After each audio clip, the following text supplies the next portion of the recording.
When you're hit by a motor vehicle, there's nobody that tells you that there's most likely going to be $1 billion insurance company protecting the driver that just hit you. It's a mistake to play in traffic, just like it's a mistake to go against an auto insurance company all alone. When you get into a car crash, don't fight the $1 billion auto insurance companies alone. If you've been injured in a car crash, call Martinez & Associates today at 210-337-1111.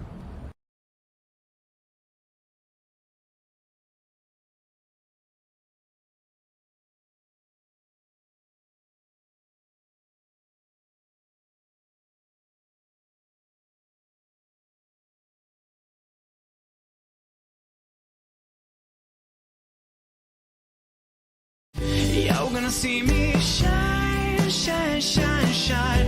Walking on beams of light, light, light, light, light. Oh, oh.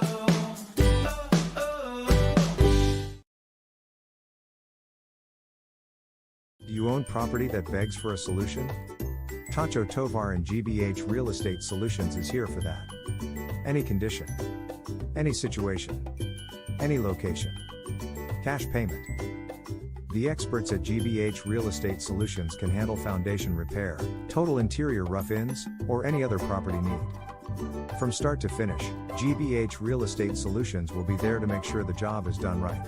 Whether the solution is a ground-up project, total renovation, or modernization, Tacho will see it through. Call GBH Real Estate Solutions today, or visit their Facebook page to see many more examples of their fine work. Tacho is waiting to hear from you. Oh, and did we mention? Tacho buys houses.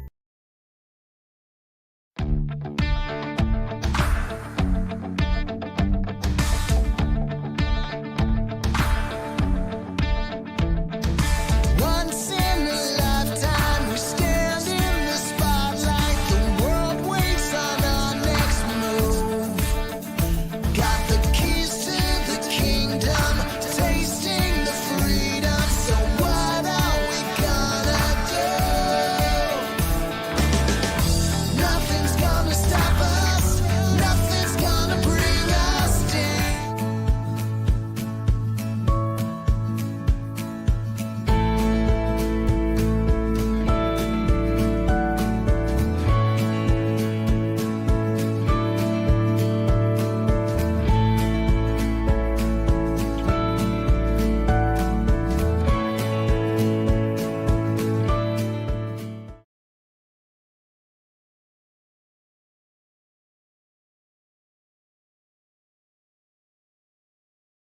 Associates pregame show. Coach Justin Lozano, Coach Gonzalez set to face off against each other for the first time. I'm Bobby Mendez alongside Coach Manny Martinez, who's joining us for his first night with RC Audio Sports. So we thank you for joining us. These two teams coming in with a record of 1-1 and 0-2. The Indians are 0-2, and it looks like we have the national anthem, so let us remain standing as our Harlandale High School band plays our national anthem. We'll cut to one more break, and we'll come back. We'll get this party started here.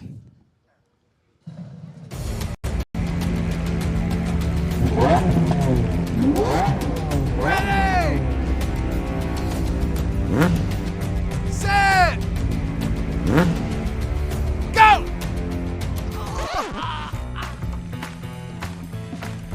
It's a bad idea to run a foot race against these guys, just like it's a bad idea to go up against the billion-dollar auto insurance industry all alone.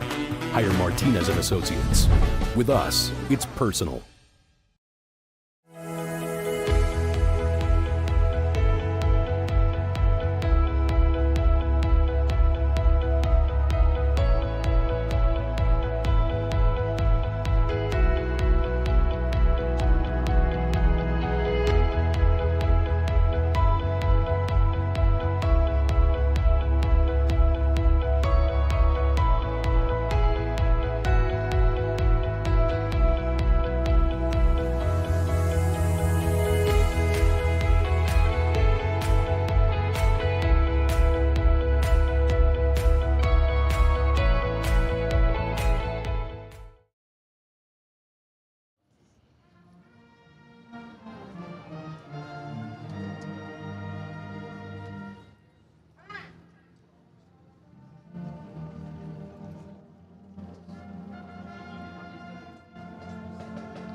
the $1 Million Band from Indian Land, providing the national anthem, the ROTC with the flags there to represent.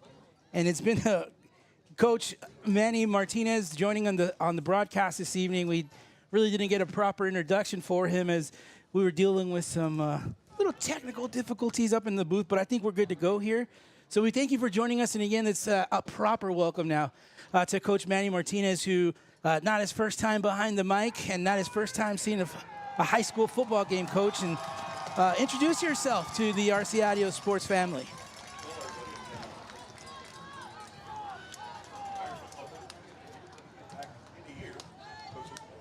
Oh.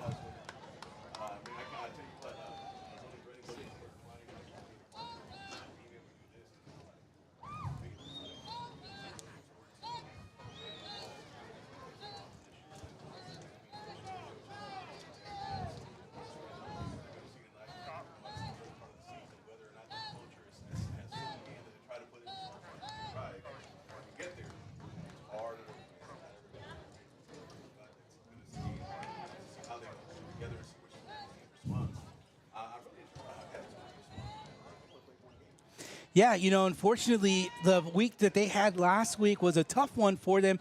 Made a long trip down to old Robstown, and unfortunately, no officials there to officiate the game, so can't have a game without those guys.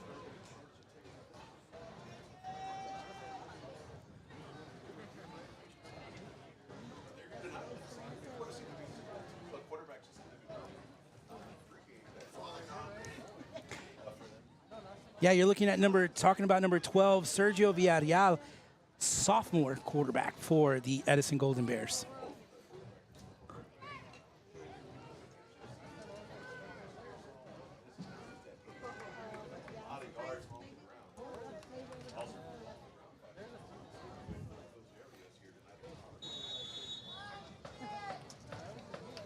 So here we go, the Harlandale Indian kicking team out on the field now, and the Golden Bears back to receive.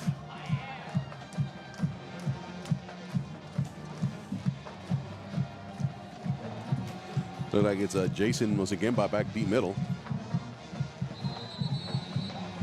Fair catch called for by Edison.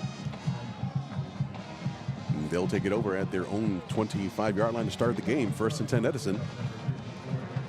All right, so Edison, we'll see the starting quarterback, number 12, Sergio Villarreal, sophomore. Running back, Daniel Vidal. Number 81, Josiah Gill. Number 11, Isaiah Mendez. Arzola is their top running back right now, having scored 2 touchdowns. He's had 65 yards on the year, of course, just one game, but let's see if they try to establish him early and often.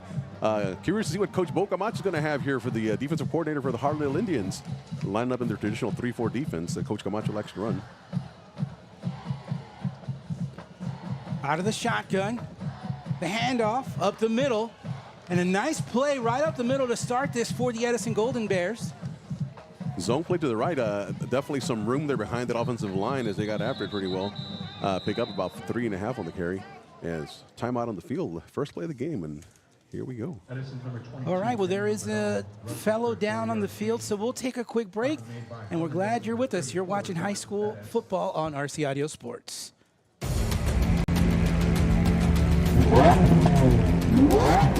Ready! Set! Go!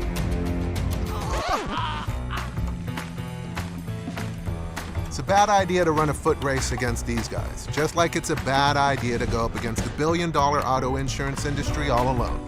Hire Martinez and Associates. With us, it's personal. Join us Saturday at 6:30 for a Northside ISD clash. Warren O'Connor in the KCWX Game of the Week.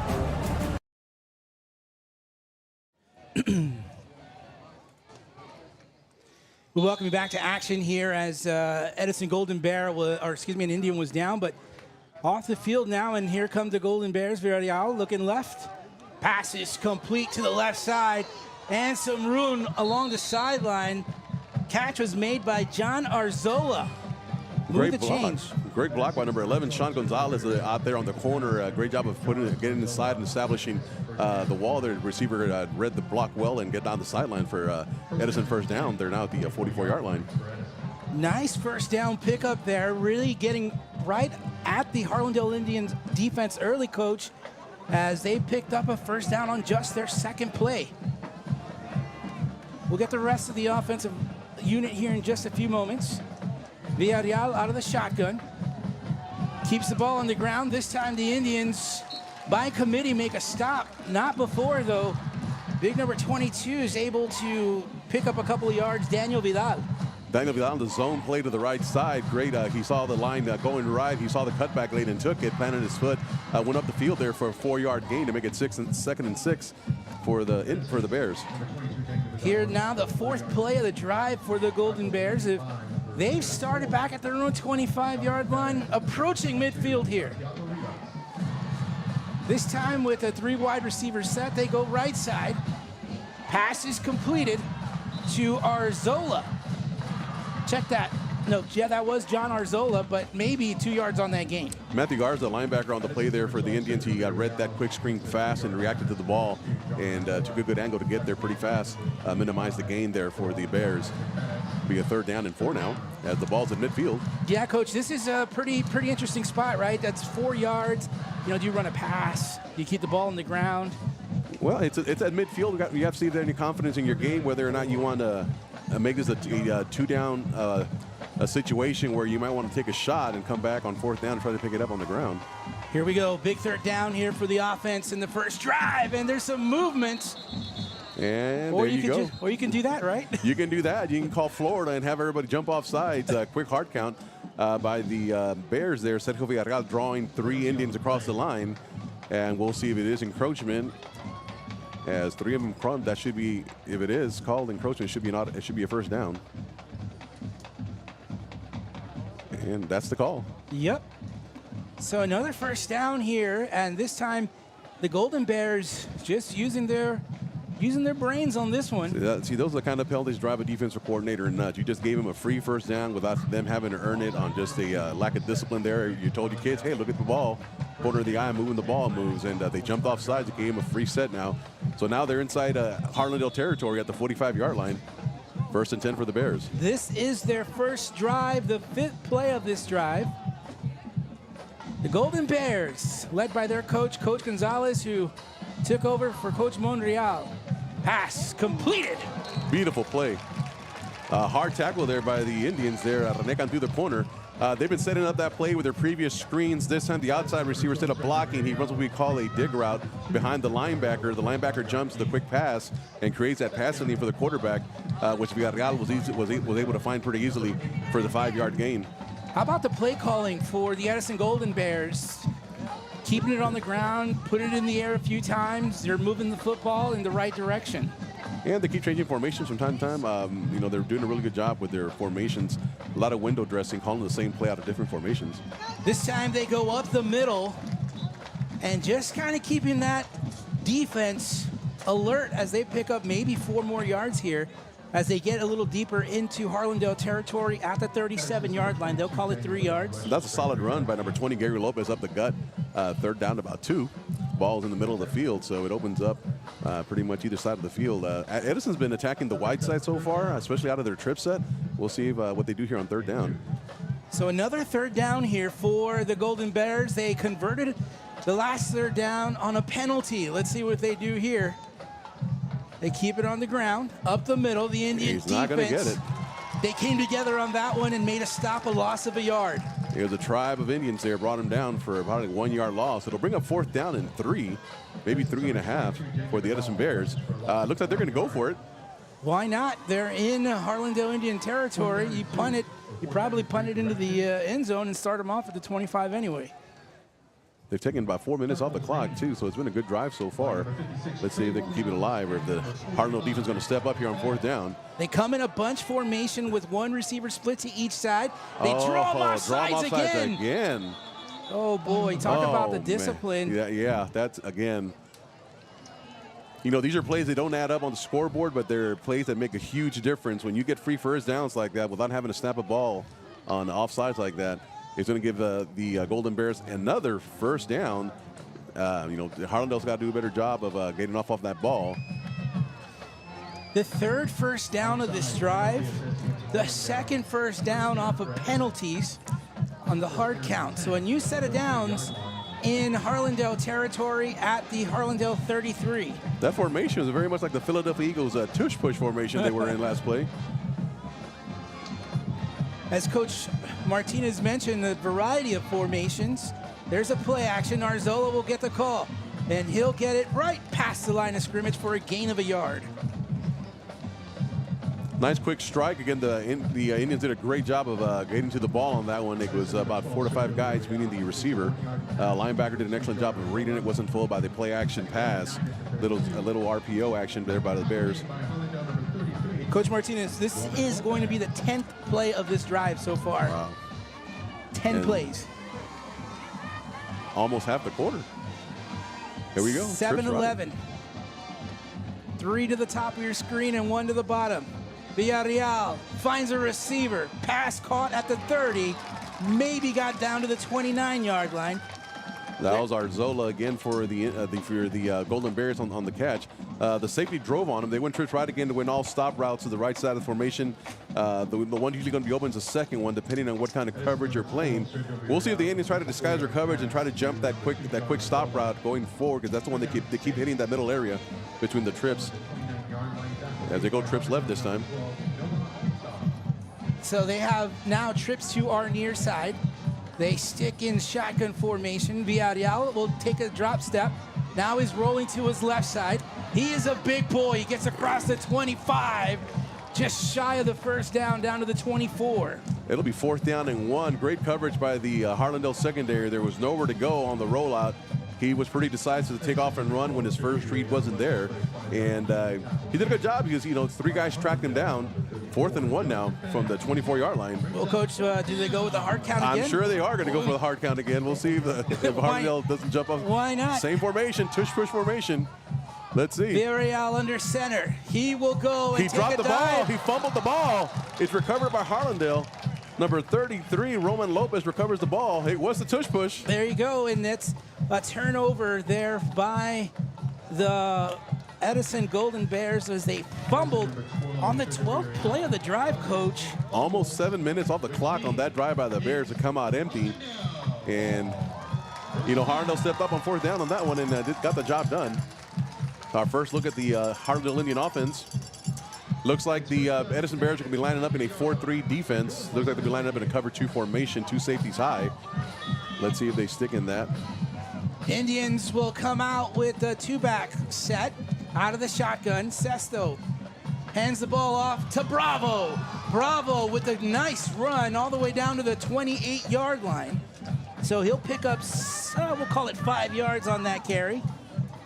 Good job of blocking up front by the Indians as they ran a power play towards the left side of the formation. They fold a guard in and they had to lead the F-back in the hole. Good job, 2nd and 5 now. So they give him a 5-yard carry. So play action, pass. Intercepted by the Bears. Number 83, Alonso Perez. Alonso Perez just running the tip drill there. The pass there by Sesto just a little bit too high. The intended receiver was not able to catch it, tipped by a defender, and hauled in by defense number 83, Alonso Perez. Yeah, the receiver was open. He just threw it too high. But here is, again, Unese's problem with game 1 against Pearsall. He had 1 touchdown throw, but he also had 3 interceptions. And now he's opened up their Indians drive with another one to start them off. So just by the, we'll call it the 40-yard mark there in Harlandale territory. So 5:07 to go after that INT. And here come the Bears, breaking straight from the sideline. Looks like they're coming out in twins to the right. No huddle, just straight to the line of scrimmage. Their quarterback, Sergio Villarreal, out of the shotgun. Sends Arzo in motion. Hands it off to their running back. They'll be gaining about 1.5 maybe. Daniel Vidal, the ball carrier. we'll call it the 38. 2 yards is what they'll give them.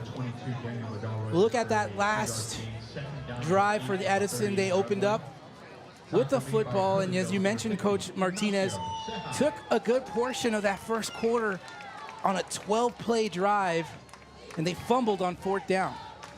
It was unfortunate because the Harlandale receiver was open. Looks like Harlandale's not doing as much moving up front on defense so far in this drive like they did the first drive for the Bears. Villarreal with a quick pass to the right side. The pass complete. Ball spotted after the first down marker, right at around the 28-yard line. So it'll be a 10-yard gain. Let's see if we can catch a number on the receiver. Yep. 81, Isaiah Mendez for the Bears on the catch. Again, that's a quick screen to the right. Great job by the inside receiver of blocking the cornerback so that the inside receiver can dip underneath that block and get up the field.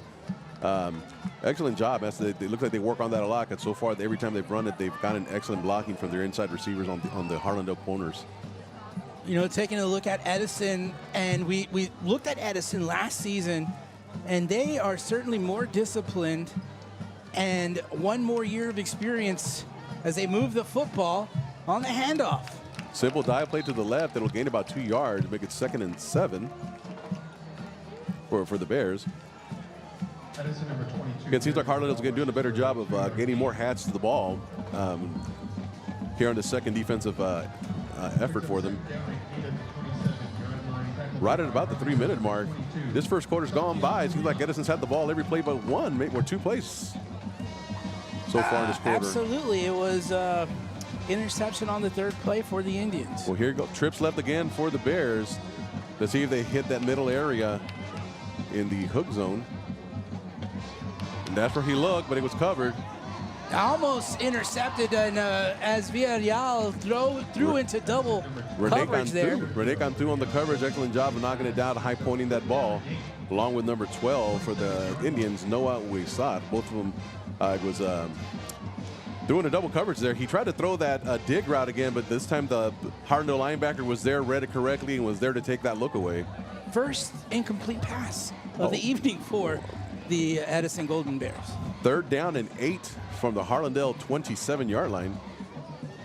Trips formation again to the left side. So Sergio Villarreal out of the shotgun. He'll drop back, quick step, firing down the field. The pass is caught right at the 12-yard line, and move the chains once again for the Golden Bears as he found John Arzola in the right spot. The Indians had a bust in coverage. This time they tried to do something different against the Trips. They moved their linebacker over the number 2 receiver, and he manned them up, but the safety did not pick up the outside receiver, which basically ran an arrow route to the middle of the field. He was wide open for the big gain. So it'll be 1st and 10 at the Indian 11-yard line for the Bears. 15-yard pass completion for the Bears. Bears now have a chance to get it down to the 2-yard line and still have more chances. Looks like it's a illegal procedure against the Bears. Might be their first penalty of the night against them. Yes, I think it is. Got a little bit too excited there. Their receivers were not set. That's all, you know, inexperience on the sophomore right there. Got to make sure you look to your left, look to your right, make sure everyone's good to go before you, even if it's a fast count, you got to make sure everyone's ready to go. So now the ball now spotted at the Harlandale Indian 16-yard line. The Golden Bears will break from their huddle. 2 minutes, 25 seconds to go in this first quarter. Whistles will blow, and a timeout will be taken by the Golden Bears. We'll take it with them. You are watching high school football on RC Audio Sports.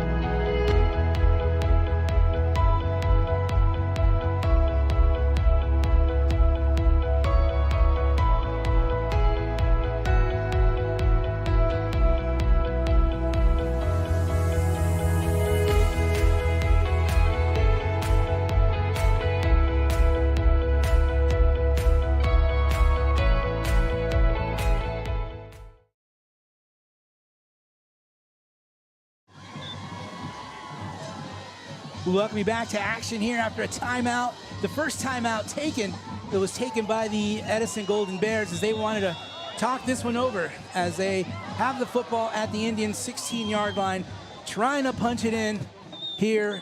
Villarreal, quick pass out of the backfield. It's caught, and the Indians making a stop, a loss of about a yard on that play. Yeah, that pass took too long to get out there as they threw to the wide side of the field. It looked like it just floated out there, so Harlandale had plenty of time to react to that ball. Same play they've been running, they've had success with, where they throw a screen to the two receiver side. This time the inside receiver was not able to get the block as he has all night, and Harlandale did a great job of reacting. Still remains second and very, very long here for the Edison Bears. And we've seen the Edison Golden Bears really mix it up pretty well offensively, taking advantage of anything up the middle, on the outside, and an occasional pass. Villarreal sends a man in motion. Bears keep it on the ground, and they take it right side, and they'll get a couple of yards. They're down to the 15-yard line, so they'll get 3 yards on that carry. We'll see if they're trying to set something up there as they fake the fly sweep and win the zone away from it. The Indians are sitting in a two-safety high look, which means they're going to not let you try to hit them over the top for a touchdown. You're going to have to throw it in between, right in the hashes, attack the hashes.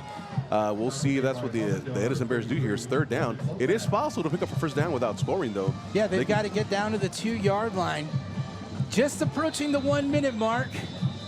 And it looks like Edison broke the huddle with 12.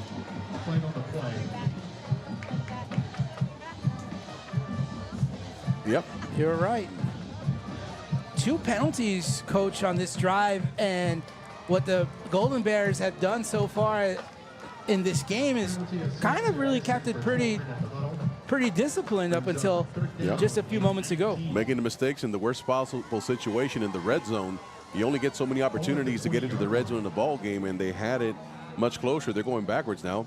Let's see what Harlandale calls up defensively here. Second penalty on this drive alone for the Golden Bears. They send a man in motion. Left side, Vidal. He'll get down to, right around the 16-yard line. About a 5-yard gain. It's fourth down and about 13 yards. We'll see if Edison's going to go for a field goal here. They're bringing in some people off the sideline.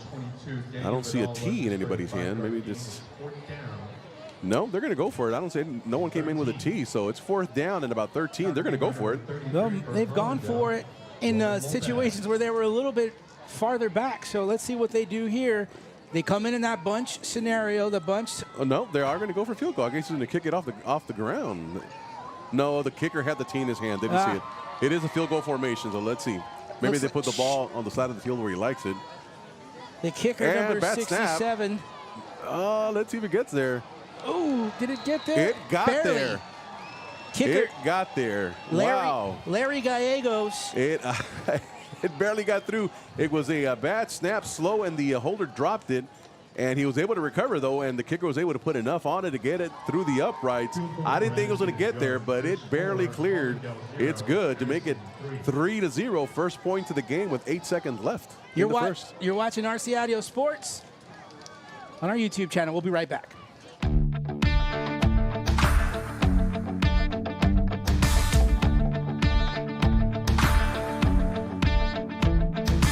Once in a lifetime, we stand in the spotlight. The world waits on our next move.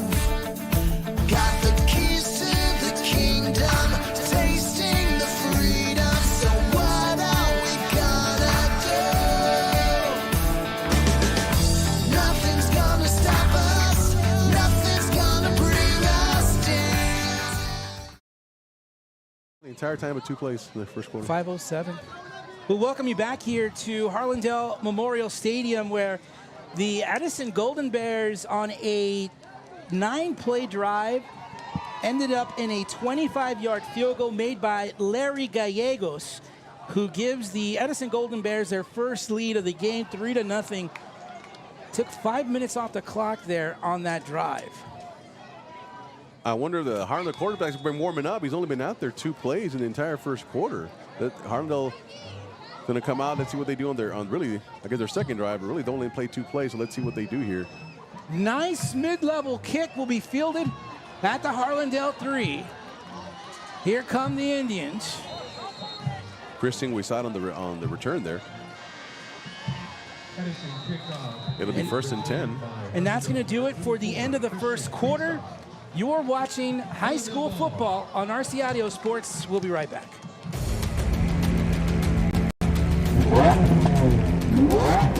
Ready!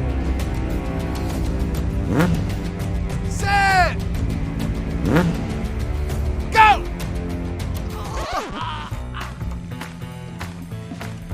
It's a bad idea to run a foot race against these guys, just like it's a bad idea to go up against the billion-dollar auto insurance industry all alone. Hire Martinez and Associates. With us, it's personal. Join us Saturday at 6:30 for a Northside ISD clash. Warren O'Connor in the KCWX Game of the Week. You're gonna see me shine, shine, shine, shine. Walking on beams of light, light, light, light, light.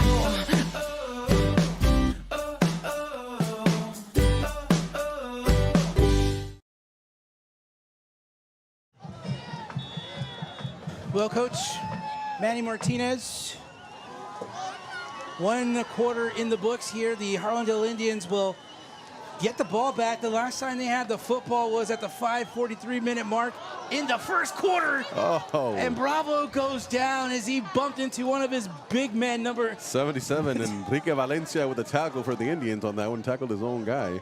It was actually pretty good formation. They went bunched left, and they pulled their left side of the line around the edge.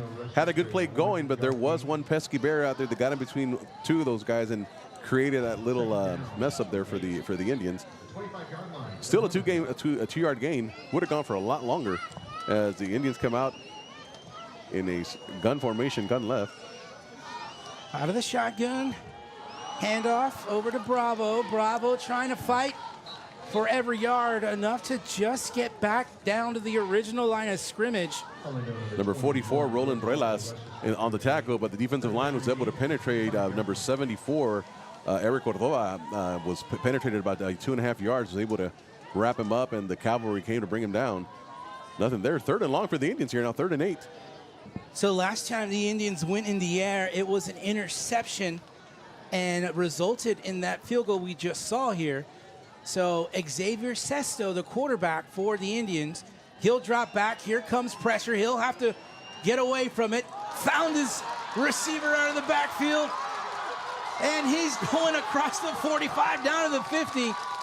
And what a great improvisational play there by Sesto, who was able to just check it down and get it over. You can't see the number. 81. Michael Palomino, who is a favorite target of Sesto. Big first down now for the Indians as they are in Edison territory. Oh, we have a penalty. Procedure. Again, Harlandale tried to go fast. Hey, that previous play, great play design as the Indians were trips right. Then they motioned their running back towards the trips formation and looks quads. So the Edison Bears defense shifts over to that, and they come backside with a screen to Palomino, and he was able to make a couple of plays, and really a big play. Great play design there by the Indians. 23-yard pass play. Looked like Sesto was going to get tackled in the backfield, but managed to keep his composure. Find Palomino. Palomino getting some yards after the catch. However, a penalty against the Indians that sets them back to their own 47. Zone to the right. They'll get back about 3 yards of that. It'll bring up 2nd down and 12. So now back into Golden Bear territory. Tell you what, those Golden Bears have a very, very big defensive line up front. It's going to take some effort to get those boys going backwards. They're pretty big. Look like they're pretty solid kids. Yeah, you know, down on the field before the game, when we get our pregame interviews, I was walking by those Golden Bears, and that's one of the biggest Golden Bears team I've seen in quite some time. Sesto nowhere to go with the ball. Left. He'll roll over to his right side. Has some room. Does a good job of getting near the first down marker. But we'll have to see exactly where he went out of bounds. They'll say the 39. He'll be 2 yards short. He tried to go to the twin side. They ran stop routes. They were covered by the Bears, so he took off and improvised and got across. You know, one way to get these Edison Bear defensive linemen tired is run sideways, not at them, because you run right at them, you're really not going to get them tired, but you get these kids going left and right. Well, there's a flag on the play, and it's going to go against the Indians. Just when things start to look good for Harlandale, they will get pushed back here, and it's 10 yards from the spot of the foul.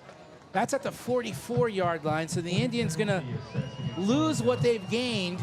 They were going to be in a situation where they were going to be 2 yards away, but now it's second down and about 18. Indians come out in a trips formation to the wide side of the field. They do have single coverage to the one receiver side. Let's see if they try to take a shot at him. They keep the ball on the ground. Sesto fakes the handoff on the option. Good speed down the field, but not for a first down. Good call.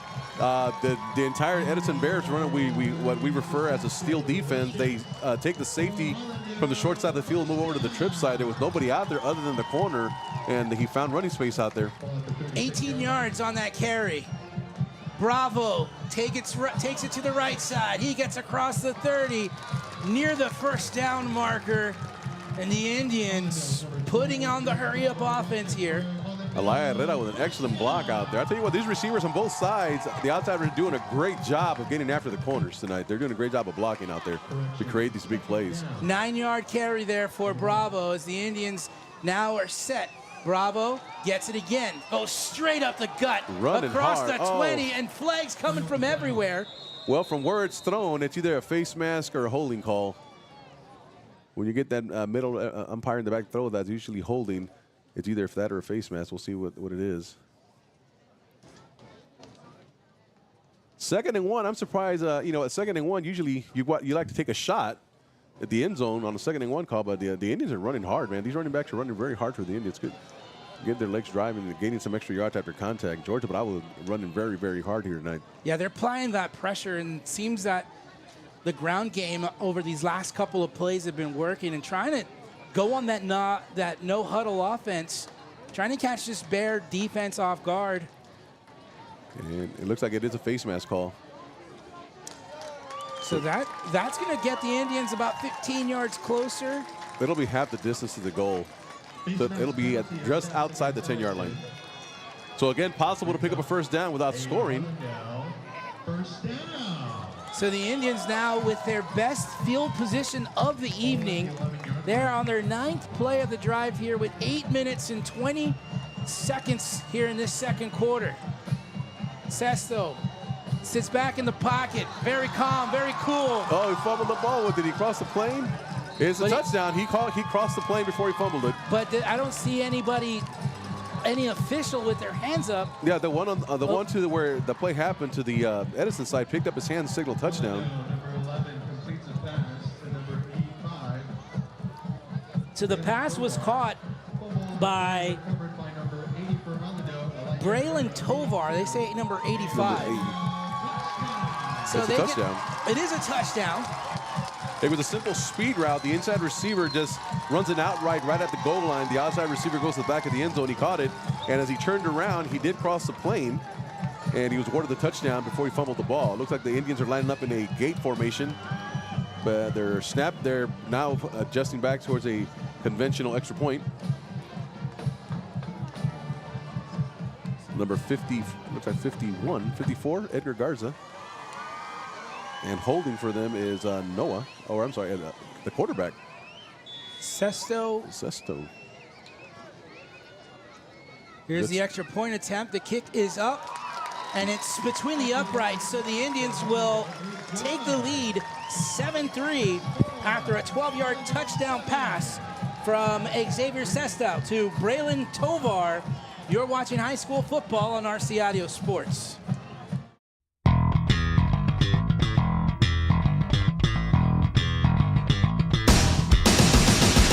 The high school football game of the week. Get set for another installment of the Peanut Butter Bowl.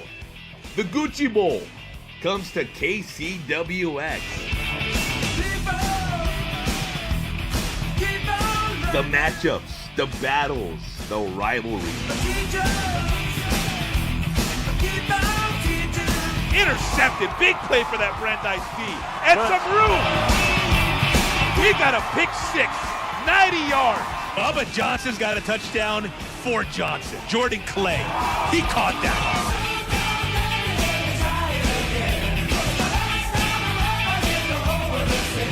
53-yard touchdown for Cole Pryor. Slant. Touchdown. Yep. Same thing.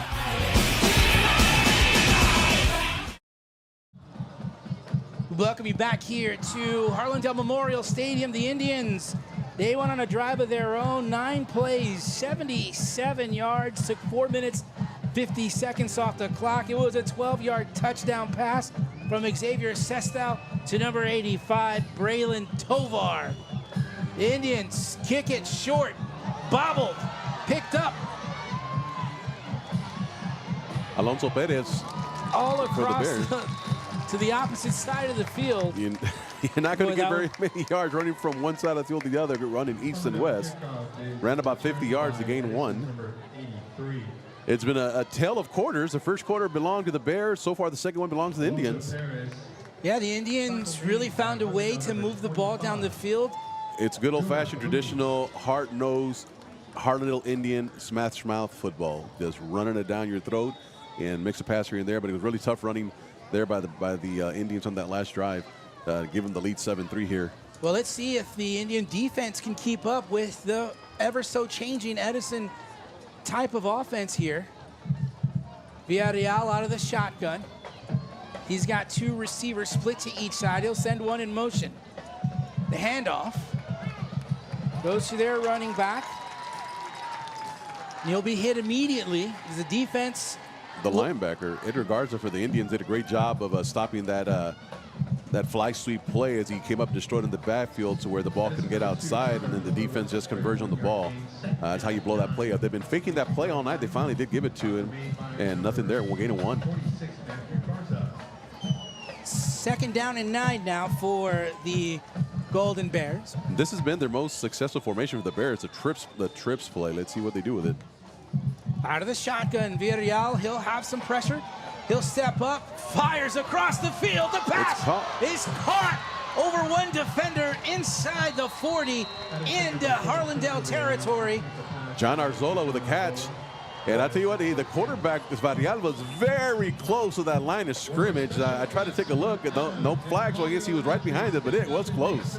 And how about the placement, though, on that football with 2 defenders nearby? Just got it over both of them. Great play there, but great catch by the receiver. We'll see 1st and 10, a big explosive play to start the drive here for the Bears.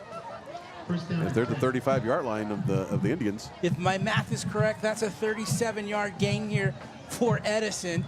Villarreal, they'll keep it on the ground. Vidal, he'll get across the 35, still on his feet, down to the 31-yard line. Good job of the pulling guard, as Edison, they've been running the power play most of the night where they pull the backside guard to lead in the hole, and the running back's done a good job of following, reading his block, getting his head down, just driving his feet. 2nd and about 5.5 here for the Bears. They're at the Harlandale 31-yard line. 6 minutes, 43 seconds to go in the second quarter. 7-3 our score. You're listening to Coach Manny Martinez. I'm Bobby Mendez. Balateas, technical directing. Reese Robinson on the camera. And the ball up the middle, just inside the 30-yard line to about the 29. Not much there as Ryan Gonzalez comes in from the linebacker position to plug that hole pretty quick. It's minimal gain, being 3rd down and 4. Almost seems like, Coach, that this Harlandale defense is adjusting pretty well to the run, and it's in the pass scenarios when it catches them a little bit off guard. Well, Harlandale's having a hard time defending the Edison trips formation, as all they're doing is they're bubbling their middle receiver and running an arrow route with the outside receiver, basically finding an empty hole in the zone straight across, and Harlandale's having a hard time covering that route. We'll see when Edison will come back to it, because they've been running it all night here. This time they come out with 1 receiver split to each side. New quarterback. And a new quarterback, and it goes straight to the quarterback. They lined up Villarreal as a receiver. That second quarterback, more than sure it's going to be. He's been playing quarterback is Sergio Villarreal, as he played against Pearsall. Well, Sergio is 12, so behind him might be Joe Anthony de la Cruz, maybe. We'll see what they do on this one. Looks like Villarreal's back at the quarterback position, getting the signal from the Bears sideline. They pick up the first. 24-yard line. So they've been moving the football here.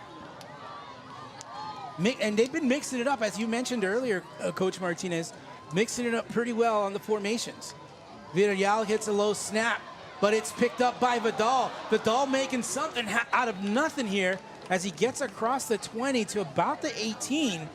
Great job. That ball was on the rug right away, and he was able to scoop it up and get something out of nothing. It was good for about 6 yards.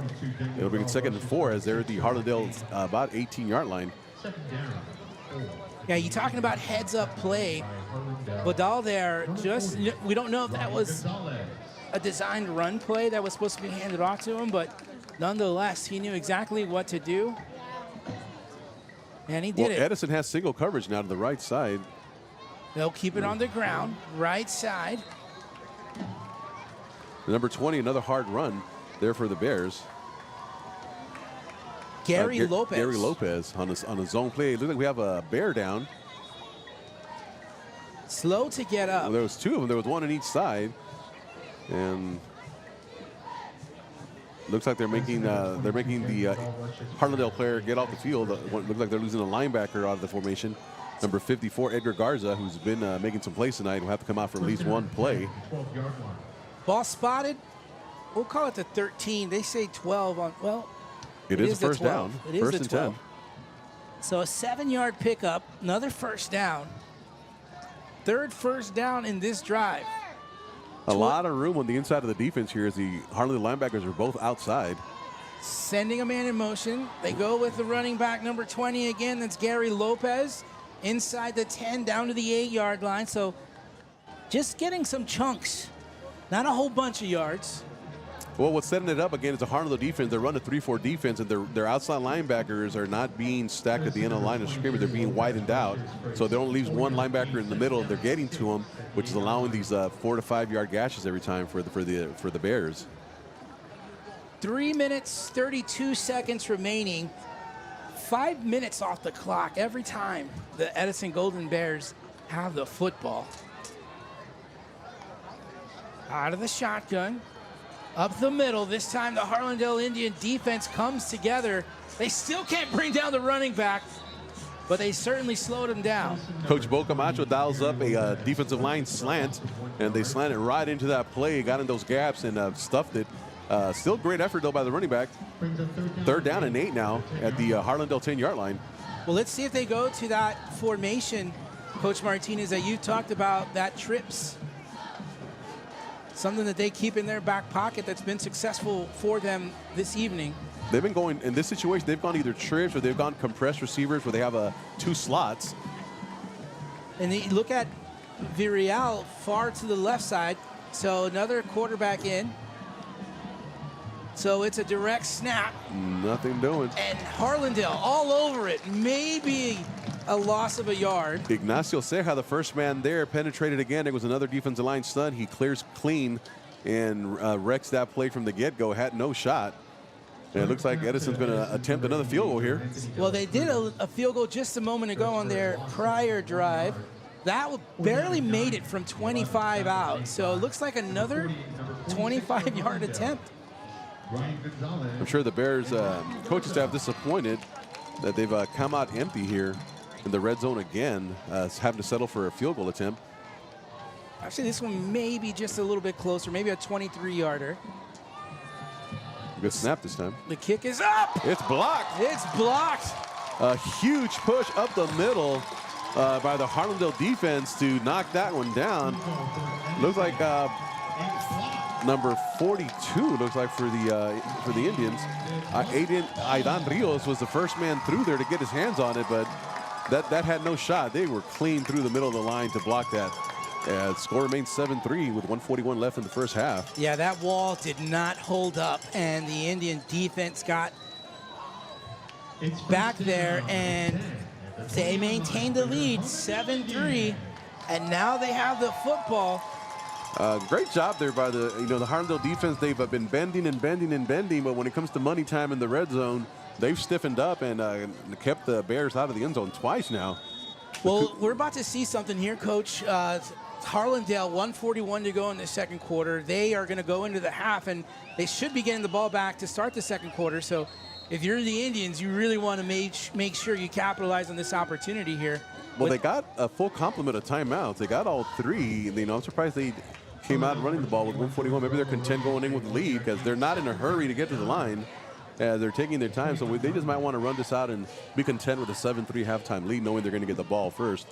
But as a coach, to me, the most important drive was the last one before the half and the first one after the half. Indians try. Intercepted. Yeah, that ball's intercepted. They did a play action. Sesto tried to get the ball over a defender, deflected, and into the hands of a Golden Bear. Michael Palomino, it hit him in the hands, and it went over his head. And we had Johnny on the spot there for the Golden Bears to pick it off. Look what I found. And he gets it. So the Harlandale defense, again, being asked to step up to the challenge here with 1:06, and the ball is at the Harlandale Indian 34-yard line. It was a good pass. Unfortunately, went off his hands. Palomino had that big play earlier for the Indians, and not this time. Wow. What a turn of events here as the Indians worked really hard just a few moments ago to stop a very long drive that the Golden Bears had. And the Indians turned the ball over on an interception. And now defense has to come out and try for another stop here. Sergio Villarreal out of the shotgun from the left hash, looking left the entire way. Found his receiver. The pass is caught inside the 20. The Bears ran what we call a fox play. They've been running single receiver screen all night long. This time, the inside receiver does not block the corner. He goes by him and blows him and goes by the sideline. Deep ball, that might have been a touchdown. I'm surprised the receiver stopped running. He was open. That was an incomplete. I thought he caught it from this vantage point, but pass incomplete. Second down, 1 minute, 1 second remaining. Looks like we got timeout here called by the Indians on that one. Well, they saw trips coming out. Very, very fortunate that last play was not a touchdown because he was open and the ball was just underthrown. Well, we'll keep it right here on this timeout to catch up. There's been a lot of action happening in this ball game. Again, we introduced to you Coach Manny Martinez on the broadcast. And, Coach, so far we're just nearly about done with the first half of play. We got a minute left to go. These two teams, we talked about coming into this game. They're both under new leadership, trying to get adjusted to new programs or new styles here. And you can kind of tell. But at the same time, these kids are really going out there in this week 2 of non-district play and really going at it. Both teams are playing hard. I honestly thought Edison would start off slower since they didn't get to play last week. But they've come out. They've actually played well. They controlled the entire first quarter, had the ball all of the first quarter, but 2 plays. But they have not been able to score, and maybe that goes back to missing one game to where that timing is off. They haven't been able to connect and score in the red zone. That might come back at the end of the game and mean something. They only have 3 points on the board with 2 red zone opportunities. Well, they're about to have an opportunity here to either make up for that or take the lead here on this drive, and they've got themselves in a very good spot. With 1:01 to go in the second quarter, they are at the Indian 34-yard line with trips to our near side. Sergio Villarreal out of the shotgun. He'll drop back, looks right, fires, pass, caught by number 2, John Arzola. Again, that trip said it's what they've been running all night. He's basically reading the outside linebacker, seeing where he's throwing, where he's not. This time the Harlandale safeties both dropped back, though they were willing to give up underneath and not give up the ball over the top. Trips to the top side now. Villarreal looks left. Taking a shot. Sideline. Pass is caught over 2 defenders. What a catch and what a play. It'll be first and goal. Danny Vidal, the receiver, making that big catch. He caught that over 2 guys. He had the height advantage, high-pointed the ball over both Indians. As Edison calls timeout with 27 seconds left, trying to get one in here before the end of the half. All right, we'll take it with them. You're watching high school football on RC Audio Sports. We'll be right back. Ready! Set! Go!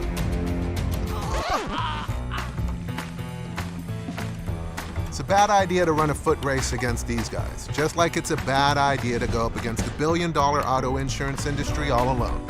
Hire Martinez and Associates. With us, it's personal. We welcome you back to Harlandale Memorial Stadium, the newly renovated Harlandale Memorial Stadium. Very nice. A new home for the media here at the press box. We enjoy our view from here, but the Edison Golden Bears right now, they are deep in Harlandale territory from the 2-yard line. Go up the middle, Sergio Villarreal, he gets into the end zone. Touchdown. And the Golden Bears will finish the first half with 22 seconds to go and get into the end zone with that exclamation point run by Villarreal. You got a quarterback that's that big, you're going to let him try to just power it for 2 yards. They had the ball first and goal to 2. And exactly what they did. Looks like the Bears are going to go for the extra point here. First, I thought they were lining up for a close formation. They're going to attempt to make it a 10-7 game here. Ready to kick off is Sean Gonzalez, or to try the extra point, I should say. The kick is blocked again. And it's on the ground. Is it going to get scooped up? The ball is dead. Recovered by the Bears, number 48. So the extra point, no good. Avery Alonso recovers that block punt. So that's twice now that Harlandale has gone through the interior of that Bears extra point team to get some clean blocks. Something they're going to have to draw up at halftime to fix for sure. As now they're down they're up 9-7 with 22 seconds left till halftime. As Edison so far takes the lead here. All of that coming from an interception on the drive before by Harlandale. The Golden Bears with a golden opportunity at the 34-yard line in Indian territory. Just took them 4 plays to get in on a 2-yard run. It was a 27-yard pass that set up that 2-yard run. It was a great 50-50 ball. His receiver was taller than the Harlandale secondary. He was able to high point it and bring it down in between double coverage to set up that touchdown. Then he was a tough runner after the catch. Got about 3 or 4 extra yards after he caught it. When he came down, they had a hard time bringing him down. Strong Bear there. Well, we've got ourselves a fight here between these Indians and Bears. Should be a great second half. Very close game. Short kick, fielded at the 30. Clock starts. Indians up the middle, get near midfield. 2 timeouts, 15 seconds. You got some time to do something here. I'm not sure how good the Harlandale kicker is, so you might work yourself into a field goal situation. Having not covered them, I'm not sure if they have a kicker that could have a distance to give them the lead, but great field position. 47-yard line for the Indians. We'll see what kind of defense the Bears get into. If they're going to just get in prevent and go to a cover 4 and drop 4 guys back and just not give up nothing deep. Well, let's see here if coach wants to air it out or keep it on the ground. They will get the football back to start the second half. So Sesto, the quarterback for the Indians. Also a big boy, Coach Martinez, down the sideline just before the game earlier. Both quarterbacks providing some size here. Sesto drops back into the pocket. Steps up, fires. Pass almost intercepted. It would have been a foot race to the end zone between Sesto and number 33 for the Bears, Roman Lopez, as he should have intercepted that ball. He dropped it. That's going to keep him up tonight because you don't get too many opportunities as a linebacker to get one of those. But the Bears are basically playing a deep cover 3 defense. They got 3 guys deep. The corners are playing off the ball at about 10 yards. Basically going to let the Harlandale have anything underneath and tackle it and rally to the ball with 9 seconds left here till halftime. And they'll keep it on the ground. Bravo will take it, get across the 50, just inside Edison territory, and that is going to do it.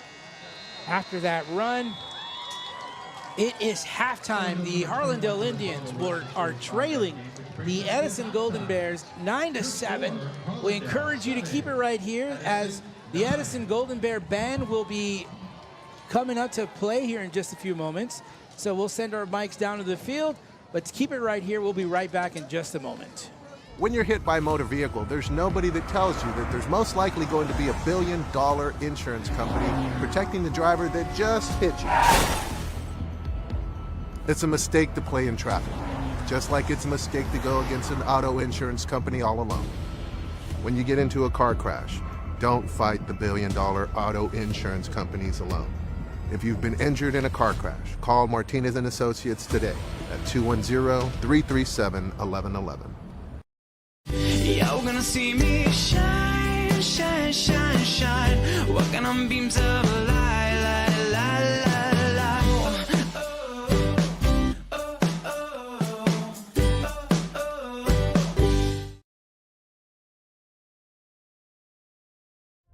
I have worked for Harlandale for 9 years. What makes my job special is knowing that the kids are getting a healthy and good meal to get them through the day. My kids come here. I have a 7th grader and an 11th grader, and my daughter graduated from McCullum High School in 2018. Join Harlandale ISD cafeteria staff and be a crucial part of nourishing young minds. Apply today at harlandale.net/apply. Come be a part of the Harlandale legacy.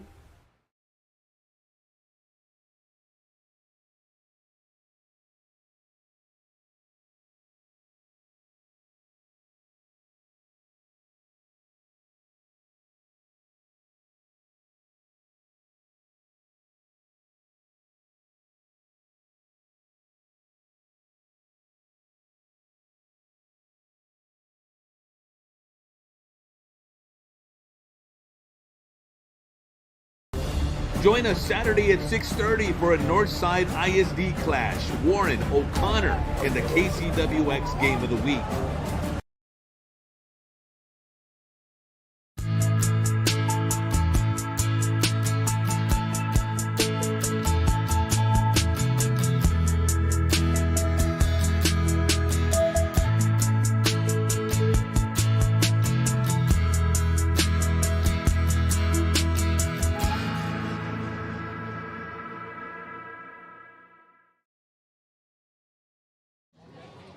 Senior Honeybell members are local dancer Roxanne Mendez, woman dancer Sally Ramon, varsity cheerleader Ruth Castro, varsity cheerleader Alice Cotero, pet squad member Ernest Broadnax, pet squad member Lionel Rodriguez, pet squad member Maria Rutten.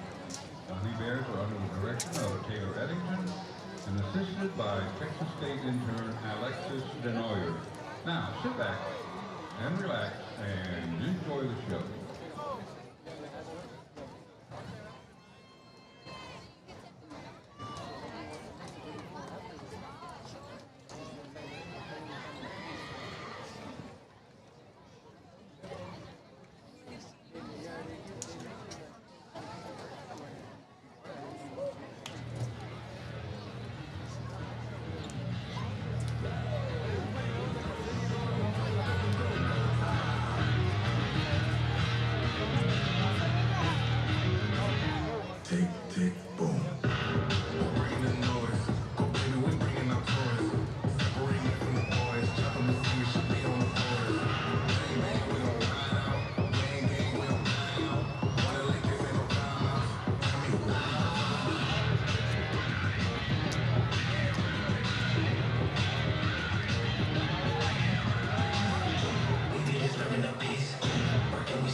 Edison High School Honey Bears.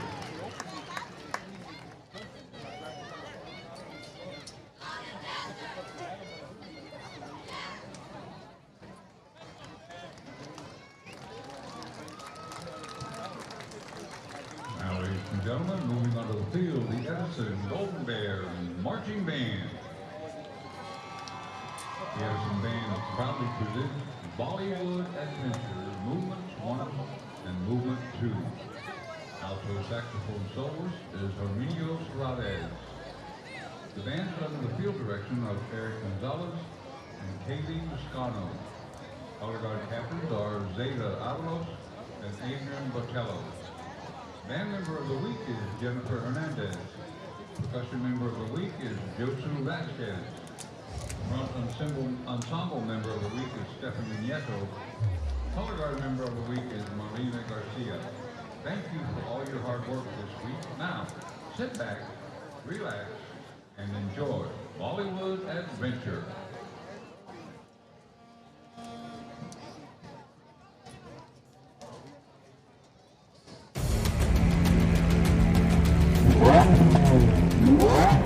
Ready!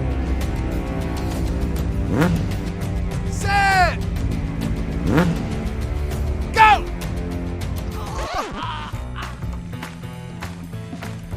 It's a bad idea to run a foot race against these guys, just like it's a bad idea to go up against the billion-dollar auto insurance industry all alone. Hire Martinez and Associates. With us, it's personal. Do you own property that begs for a solution? Tacho Tovar and GBH Real Estate Solutions is here for that. Any condition, any situation, any location. Cash payment. The experts at GBH Real Estate Solutions can handle foundation repair, total interior rough-ins, or any other property need. From start to finish, GBH Real Estate Solutions will be there to make sure the job is done right. Whether the solution is a ground-up project, total renovation, or modernization, Tacho will see it through. Call GBH Real Estate Solutions today, or visit their Facebook page to see many more examples of their fine work. Tacho is waiting to hear from you. Oh, and did we mention? Tacho buys houses.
Ladies and gentlemen, the Edison High School Golden Bear Marching Band. The band is under the direction of Chris Garcia, Matt Albert, and Norman Prados. Color guard instructor is Samantha Bravo. That was the Edison Golden Bears Marching Band. We thank you for joining us here at halftime. We've got ourselves a great game here, but now the Harlandale Indian Marching Band is going to be making their way. Actually, it is homecoming today. So we will put the homecoming halftime show on here in just a moment. We're going to take one more break, and when we come back, we'll give you the homecoming here for Harlandale High School.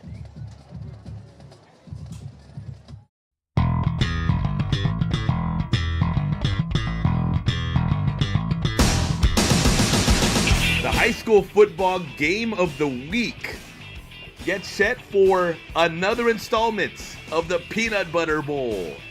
The Gucci Bowl comes to KCWX. The matchups, the battles, the rivalry. Intercepted. Big play for that Brandeis D. And some room. He got a pick six. 90 yards. Bubba Johnson's got a touchdown for Johnson. Jordan Clay. He caught that.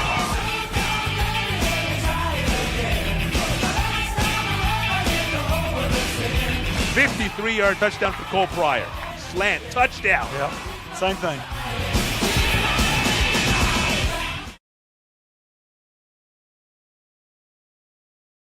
Y'all gonna see me shine, shine, shine, shine. Walking on beams of light, light, light, light, light.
Representing Cheer, Anwar Golden and Leah Perez.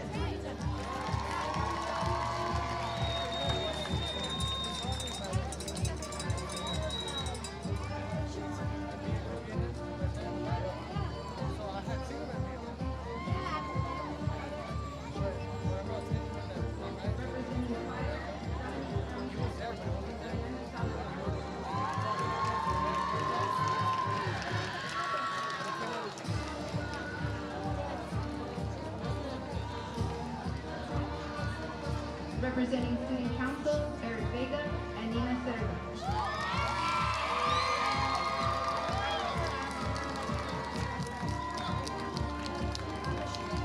Representing Harlandale Construction Program, Natalie Maldonado, escorted by Delalo.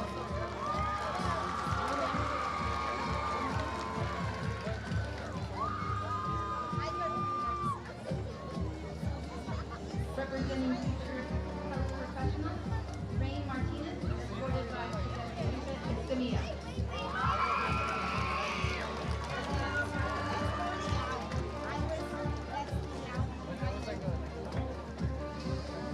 Representing dance team, Serenity Elizondo, escorted by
Prince and Princess are Jerry Garcia and Mariah Brianna.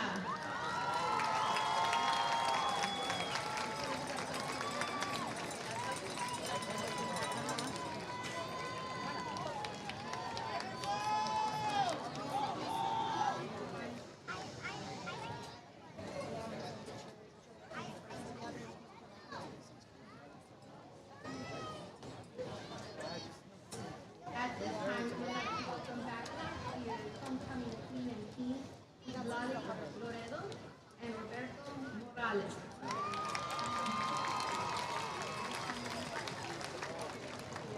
And now, ladies and gentlemen, this year's homecoming king and queen are Arturo Serna and Camila Santos.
Ready!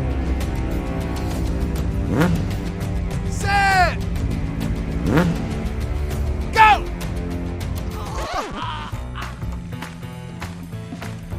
It's a bad idea to run a foot race against these guys, just like it's a bad idea to go up against the billion-dollar auto insurance industry all alone. Hire Martinez and Associates. With us, it's personal. Do you own property that begs for a solution? Tacho Tovar and GBH Real Estate Solutions is here for that. Any condition, any situation, any location. Cash payment. The experts at GBH Real Estate Solutions can handle foundation repair, total interior rough-ins, or any other property need. From start to finish, GBH Real Estate Solutions will be there to make sure the job is done right. Whether the solution is a ground-up project, total renovation, or modernization, Tacho will see it through. Call GBH Real Estate Solutions today, or visit their Facebook page to see many more examples of their fine work. Tacho is waiting to hear from you. Oh, and did we mention? Tacho buys houses.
And we welcome you back to Harlandale Memorial Stadium.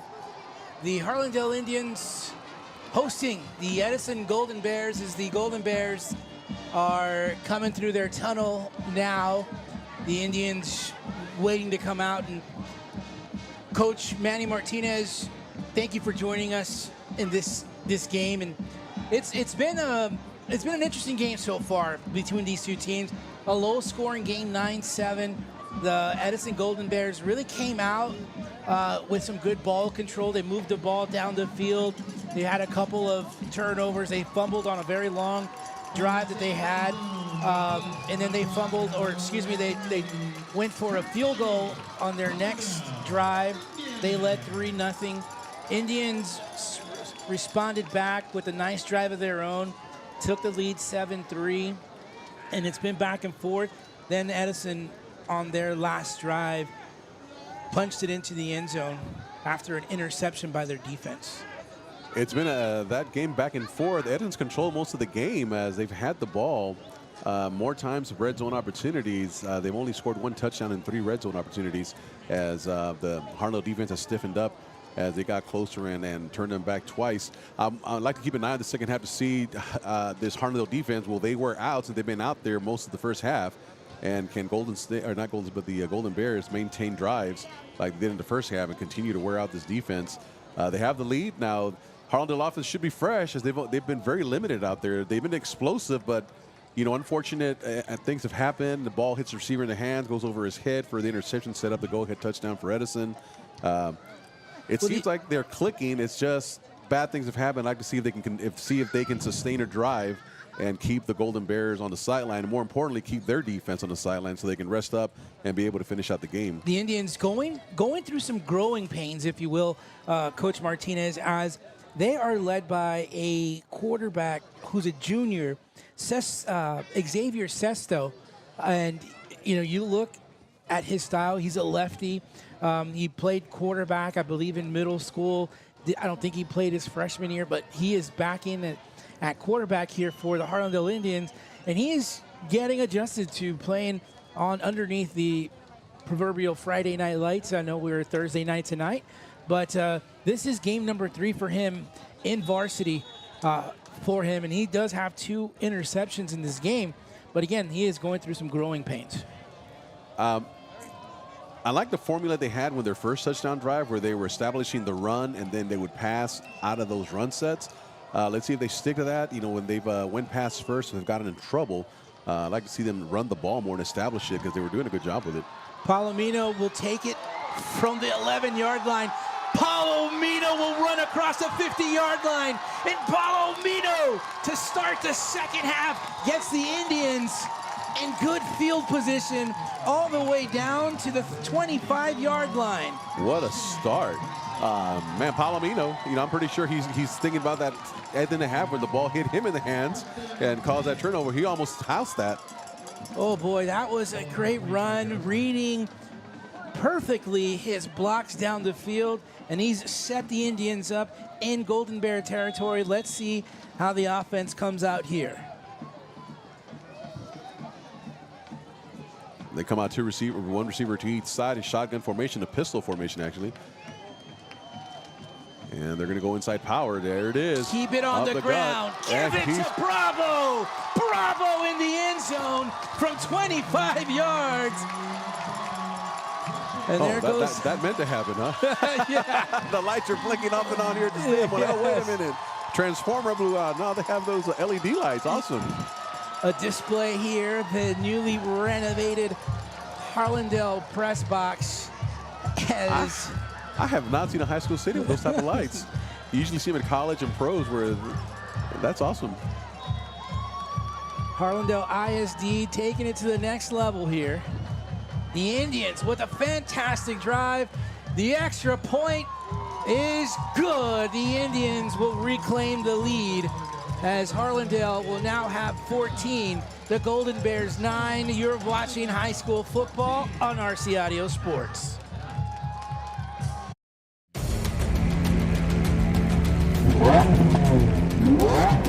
Ready! Set!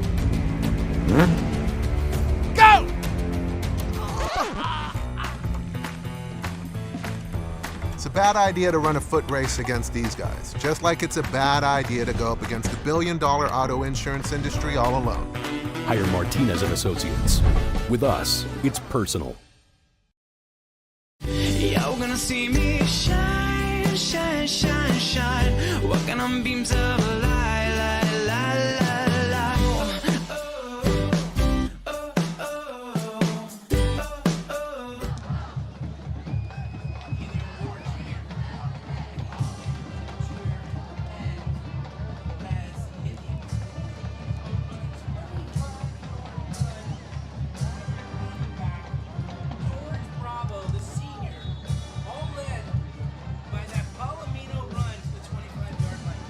Indians set off the fireworks right away to start off the second half. One-play drive. Don't get better than that.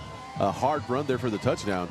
And the Indians reclaim the lead 14-9 as number 22 for the Bears handles the kickoff, Daniel Vidal.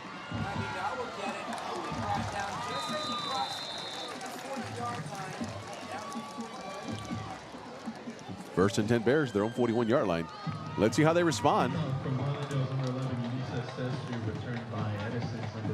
Quick strike by the Indians. Tackles made by Harlandale, number 8, Renee Cantu. Number 33, Juan Lopez. Edison ball. First down, Saints.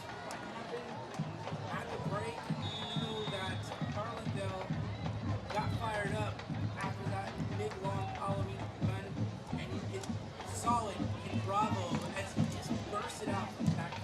He almost untouched all the way through as the Bears come out in a twins to the right out of a gun formation. Bears will keep it on the ground.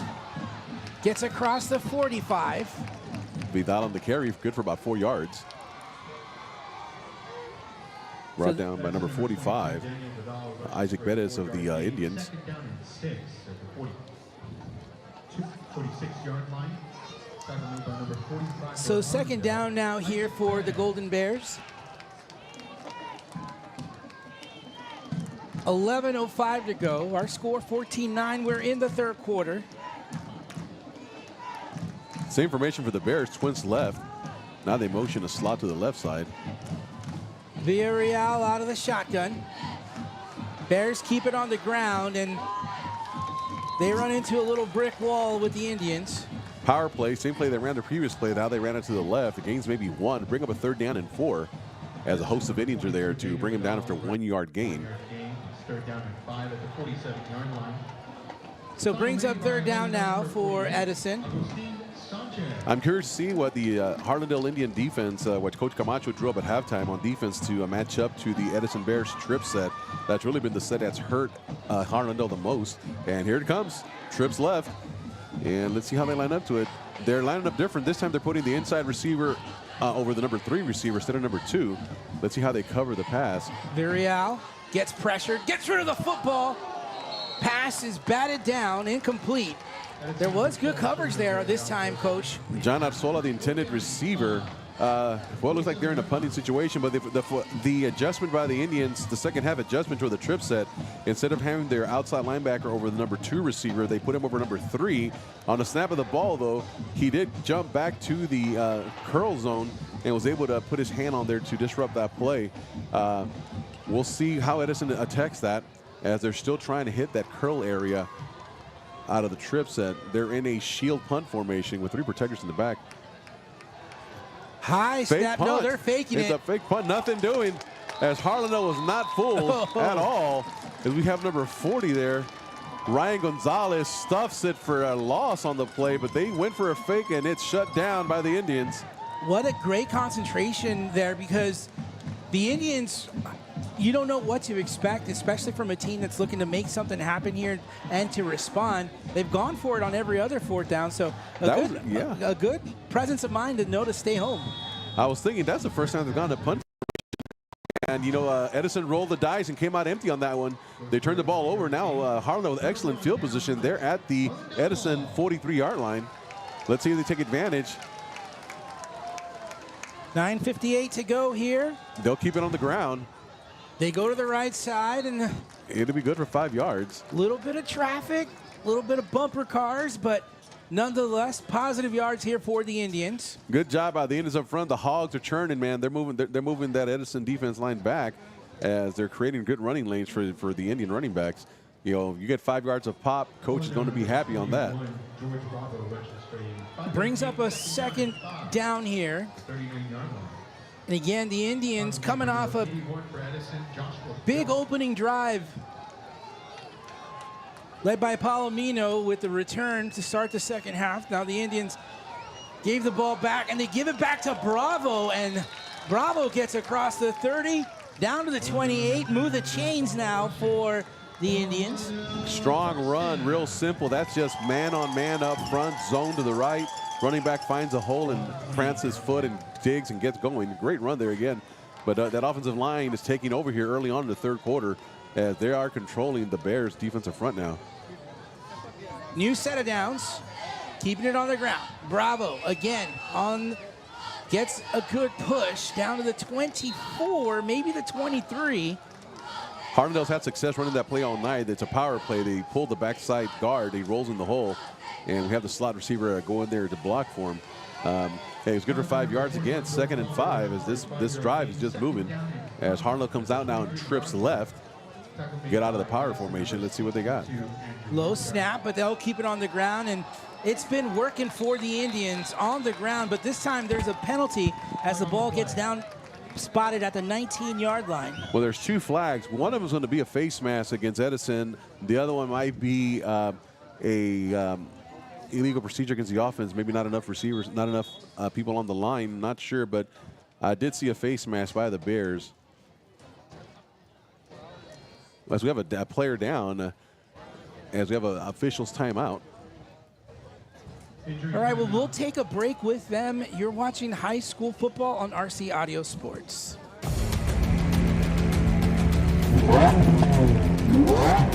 Ready! Set! Go!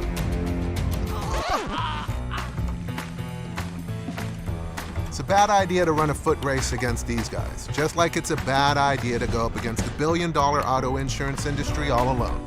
Hire Martinez and Associates. With us, it's personal. Join us Saturday at 6:30 for a Northside ISD clash. Warren O'Connor in the KCWX Game of the Week.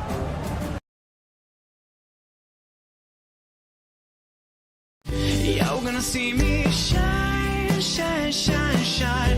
Walking on beams of a light, light, light, light, light.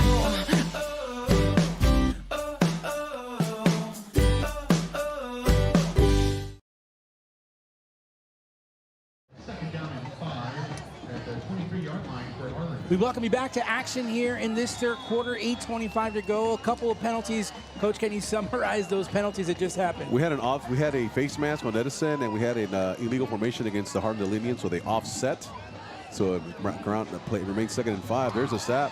Quarterback running for his life here. He is going to be dropped for a loss of 2. Xavier Sesto on the option kept it himself and ran into a little bit of traffic, spun around, and looked like there was a little confusion in the backfield. This will bring up 4th down and 7. Or is it 3rd down? No, it'll be 3rd down. My bad. It'll be 3rd down. 3rd down, 7 yards to go. Indians were getting a pretty good push by their running back, George Bravo. My call here would be zone. Good. They've got him 5 yards every time. I'll settle for a 4th and 2 and take my chances. Let's see what they do here. They send a man in motion. Bravo dropping back, finds Palomino. Palomino gets the first down to the 15-yard line. What a route run by Palomino. It's jailhouse break screen. You have trips to the left. The outside receiver runs behind the 2 other receivers. They throw it towards the near line of scrimmage. The left tackle pulls kick out the corner. He gets in behind. Great catch. Real quick, the Indians get right back to the line of scrimmage. The ball handed to George Bravo, and he maybe lost half a yard on that play. You know, I'm not liking this fast tempo by the Indians. Every time they've done it, they've either had a penalty or if they haven't gained anything, they need to maybe take their time, huddle up, and settle down and execute what they want to. They haven't had much success going fast. 2nd down here and 10. As the Indians trying different looks. with this time they have one receiver each side. Bravo gets the call, and the hole splits wide open. Bravo takes full advantage, and they get down inside to the 8-yard line. They go back to the power play again. Backside guy rolls the hole, the slot. They both go inside the block as lead blockers, and Bravo does a great job of finding the hole and just putting his head down. No huddle this time. The defense, no time to get set. Bravo gets inside the 5, down to the 3-yard line. First and goal to goal for the Indians. Ball beat the 3. I don't expect anybody else other than Bravo to touch the ball right here. Well, this drive has been pretty much all Bravo. A good first down conversion by Palomino, much needed for the Indians. But we got 3 wide receivers spread far out to the right. Handoff, Bravo, no it's play. Sesto, he gets into the end zone. It's going to come back. Bravo moved early. Yeah, procedure. I did see that. Yeah, running back. Harlandale went with those at bunch set wide, trip set bunch to get the Harlandale secondary or the Edison Bears secondary to go out there and cover it to open up a running lane inside, and it would have been a touchdown. Yeah, it was a good play call. It worked, but a little bit of movement. So now it's first and goal from the 8 for the Indians.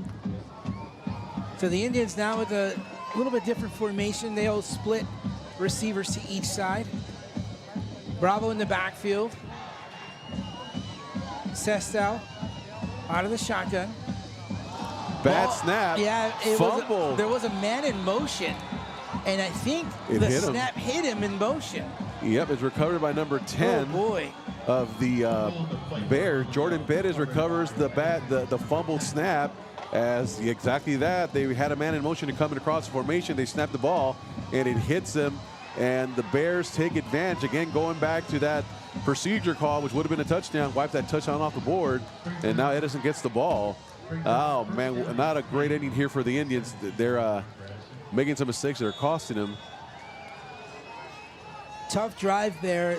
What a drive for getting no points. Yeah, a great drive. You know, Bravo doing just a great job on the ground. And how about that offensive line for the Indians, just opening up holes for his running back? The Hogs are working. Villarreal will hand it off to his running back, Arzu. I was seeing Sanchez in on the tackle there for the Indians, along with number 40. Arzola, excuse me. I said Arzu, it's Arzola.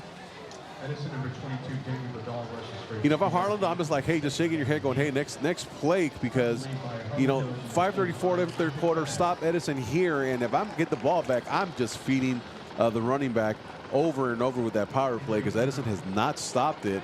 I would keep it on the ground and just score and pound it in because those Hogs up front are getting it going. They're creating running lanes for the Indians. But they got to stop Edison first. So that we got a cramp on the field. Yep. It'll be second down and 8 for Edison at their own 20-yard line. Well, while we have a moment here as there's a injured Bear down on the field, we just want to take a moment to welcome Presidio Concrete to RC Audio Sports. We thank you for your support. Our Presidio Concrete, they are any type of concrete you need done, whether it's a big project or a small project. You can give them a call. Recently, they completed the Veterans Memorial Stadium in Judson ISD. They are currently working on the gorilla enclosure at the San Antonio Zoo. They're an independent contractor, so you can call them for quotes, 210-784-7222.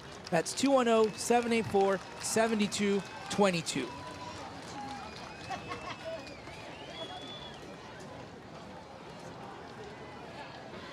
So that's the big boy. That's Villarreal coming off the field, Coach. Uh-oh, quarterback. It was a cramp. I'm sure he'll be back. We'll get some pickle juice in him and we'll get him back. There you go. So the backup quarterback is number 88, it looks like. You're absolutely correct, and that is Joe Anthony De La Cruz. He'll get his first snap, and he'll take it himself across the 30, the 35, and knocked out of bounds. I said, hey, it's time to go in, no problem. Call his own number. Quarterback let's just keeper. Run it. Yep. Okay, picked up the first, gets him out to the 38-yard line. What a way to start. About 18-yard pickup for your first shot at quarterback for the evening. This is the first time he's played quarterback. The backup quarterback was Sergio Villarreal in their first game, so this is his first action at the quarterback spot for the Bears. It looks like they're sticking with him. Looks like Edison will go twins to the left side out of gun formation with a slot to the right. Joe Anthony De La Cruz. He'll keep it again. He'll go up the middle. He's feeling confident, but he'll pick up another couple of yards, cross the 40 to the 41-yard line. Falls forward for 2. Gonna move the ball to the 40-yard line, make it 2nd and 8. Oh, they'll spot it at the 40.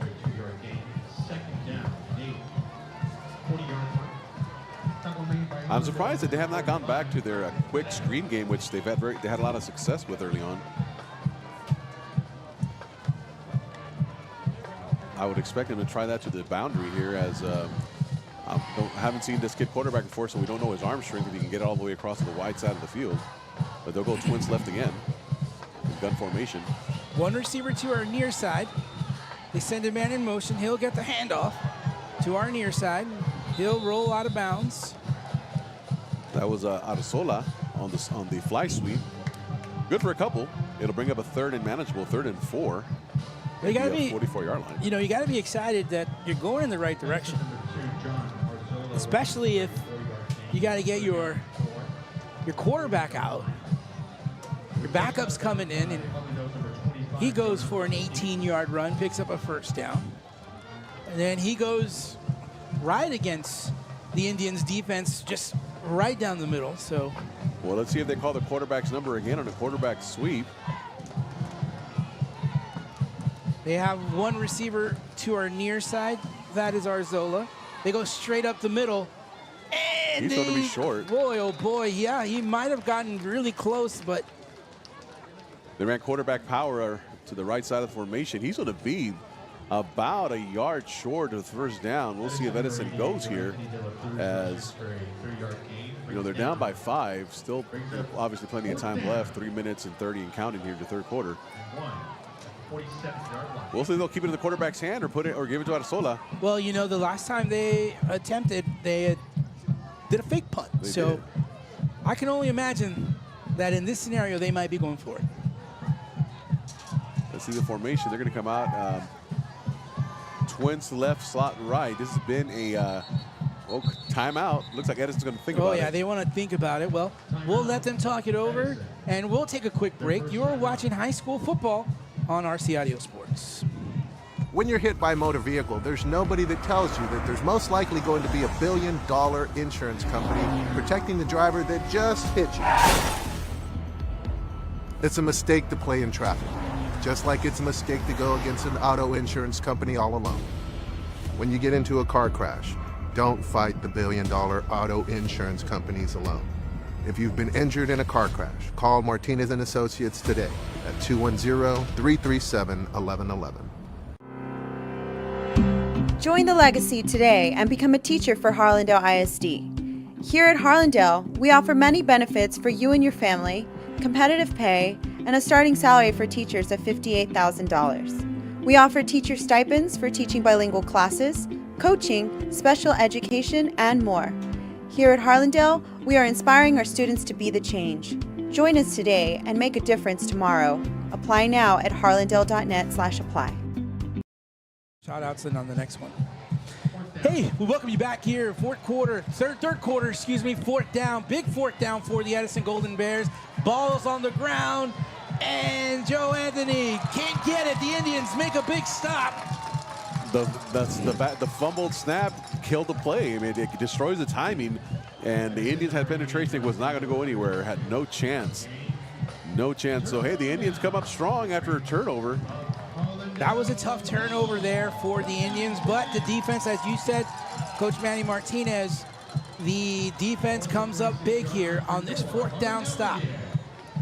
That's 3 huge stops tonight for the Harlandale Indian defense on 4th down, as they've turned them away twice in the red zone and now here at midfield to give the offense basically great field position at the 46-yard line in the already in Edison's side of the field. So again, If I'm coach for the Indians, I would just feed the ball to the running back and let the guys up front plow the road, because they've been doing a great job here in the third quarter. Great recognition on that. It's always the offensive line when the running backs get a lot of room. This time, plenty of room for Xavier Sestow, and he gets down the field inside the 30.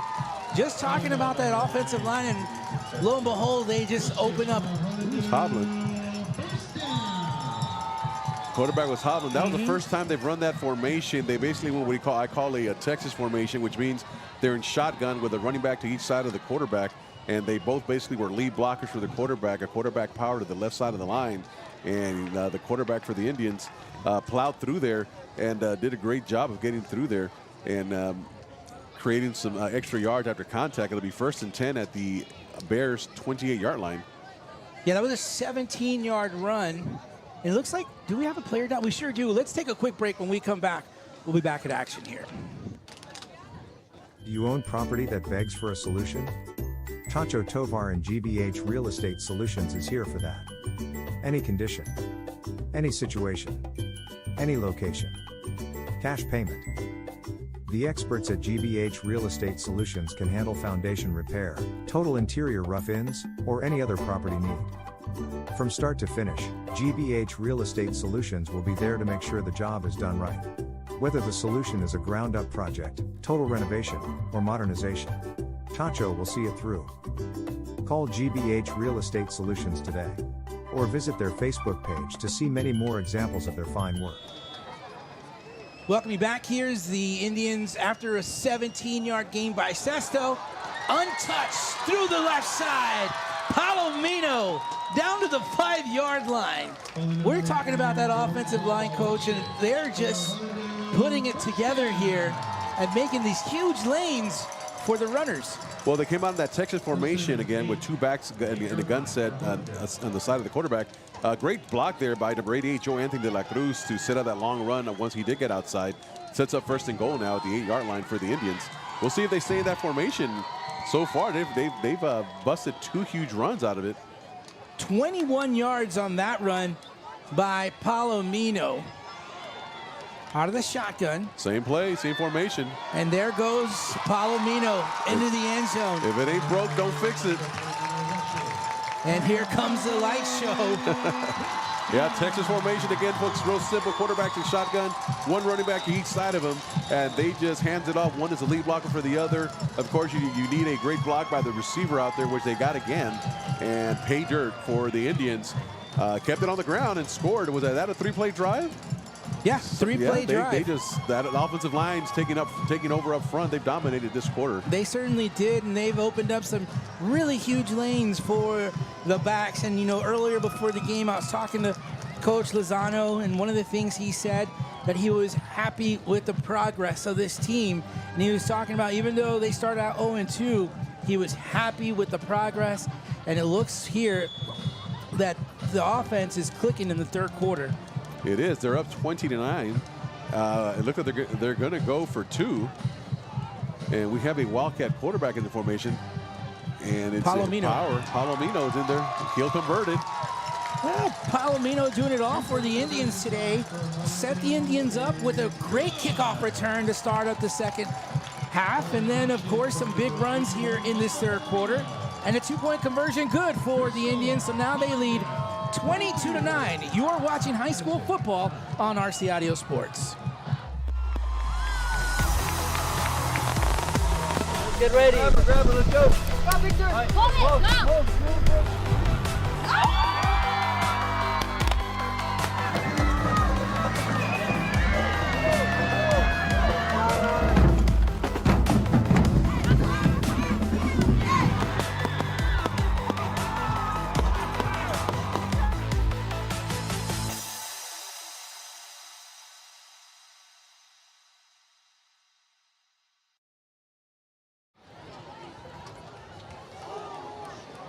We welcome you back here to Harlandale Memorial Stadium, where the Indians, with a very impressive 3-play drive, went 46 yards, 1 play of 29 yards, and then 2 8-yard plays into the end zone. The 2-point conversion good. The touchdown and the 2-point conversion good by Palomino. The Indians have taken over the game here, taking control in the third quarter, all behind that huge offensive line that's plowing the road, opening up lanes for the running backs. Very impressive so far. Let's see if they can keep it up. Edison's got to answer now. And they'll take it from the 19-yard line. A couple big hits, and he'll go down at the 32-yard line. That's Alonso Perez on the return for the Bears. Well, let's see what Edison's going to do. Let's see if Edison can answer. And more importantly, who's going to be the quarterback on this drive? Let's see if the sophomore's ready to come back, or they're still going to go with the backup, number 88. The question is, was there enough pickle juice on the sideline? And I got the answer for you, Coach. Here comes number 12, big Sergio Villarreal. All right. Here he comes. Let's see. He is a big quarterback. He is huge. I mean, I like to see him maybe run him a little bit more off the edges. Yeah, I don't know. If he ran, I'm not sure how many Indians it'll take to bring him down. That's going to be an interception. That is picked off by number 8 for the Harlandale Indians. What a run back as well for the Indians. We're going to have to look at our sheet here. That's Rene Cantu. It was he trying to throw it away? I'm not sure. No, it was a miscommunication on the route. The quarterback expected the receiver to be where you throw a post route, and he went opposite way, and the ball was already in the air. And basically, the safety read the trajectory of the ball, and it was an easy interception for him. But the receiver ran a deep out, and the quarterback was expecting a post. So miscommunication there between Villarreal and his receiver, which now Harlandale can really take control of this game. We have another cramp on the field here. Looks like it's another Golden Bear down. All right, well, we'll take a break as they tend to the Golden Bear, and we'll be right back. I have worked for Harlandale for 9 years. What makes my job special is knowing that the kids are getting a healthy and good meal to get them through the day. My kids come here. I have a 7th grader and an 11th grader, and my daughter graduated from McCullum High School in 2018. Join Harlandale ISD cafeteria staff and be a crucial part of nourishing young minds. Apply today at harlandale.net/apply. Come be a part of the Harlandale legacy. You're gonna see me shine, shine, shine, shine. Walking on beams of light, light, light, light, light.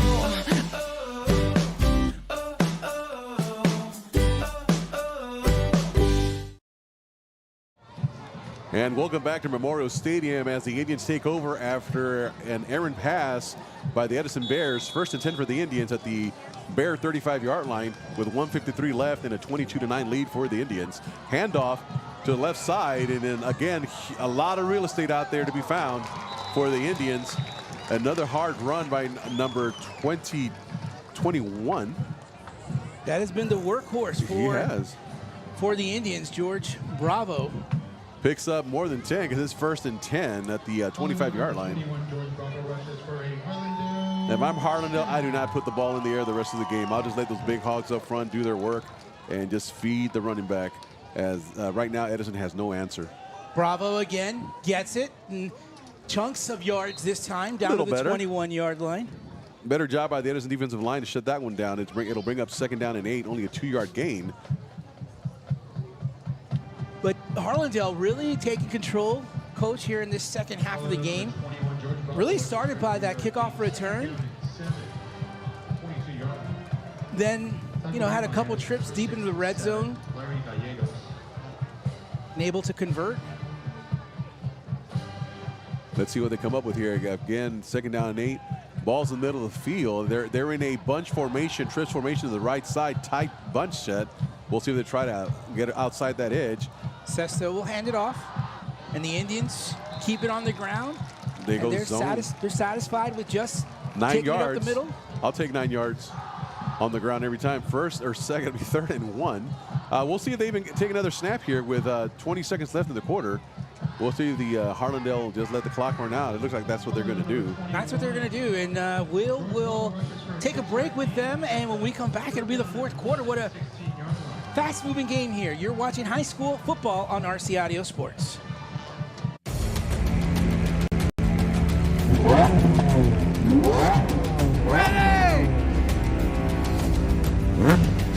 Set.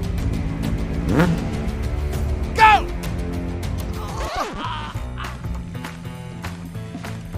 It's a bad idea to run a foot race against these guys, just like it's a bad idea to go up against the billion-dollar auto insurance industry all alone. Hire Martinez and Associates. With us, it's personal. You're gonna see me shine, shine, shine, shine. Walking on beams of light, light, light, light, light.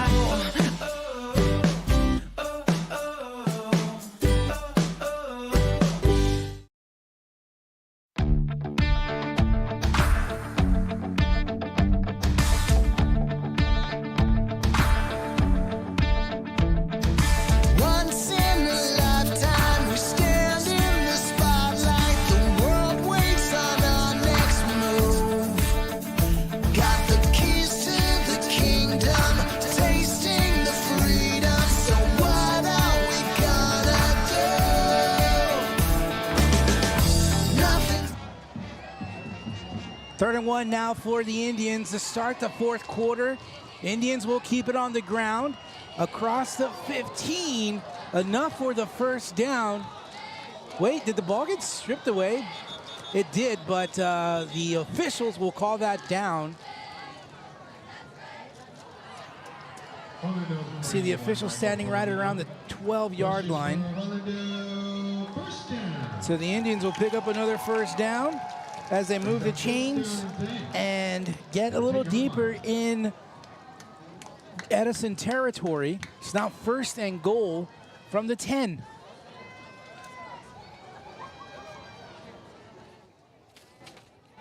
Edison has to step up here. They want to in this game, and it looks like it's going to be a second down. It'll be Yes, second down about 4 as another hard goal. run. So ball gets spotted at the 6-yard line. So 2nd and goal now for the Indians. Xavier Sistau, the quarterback.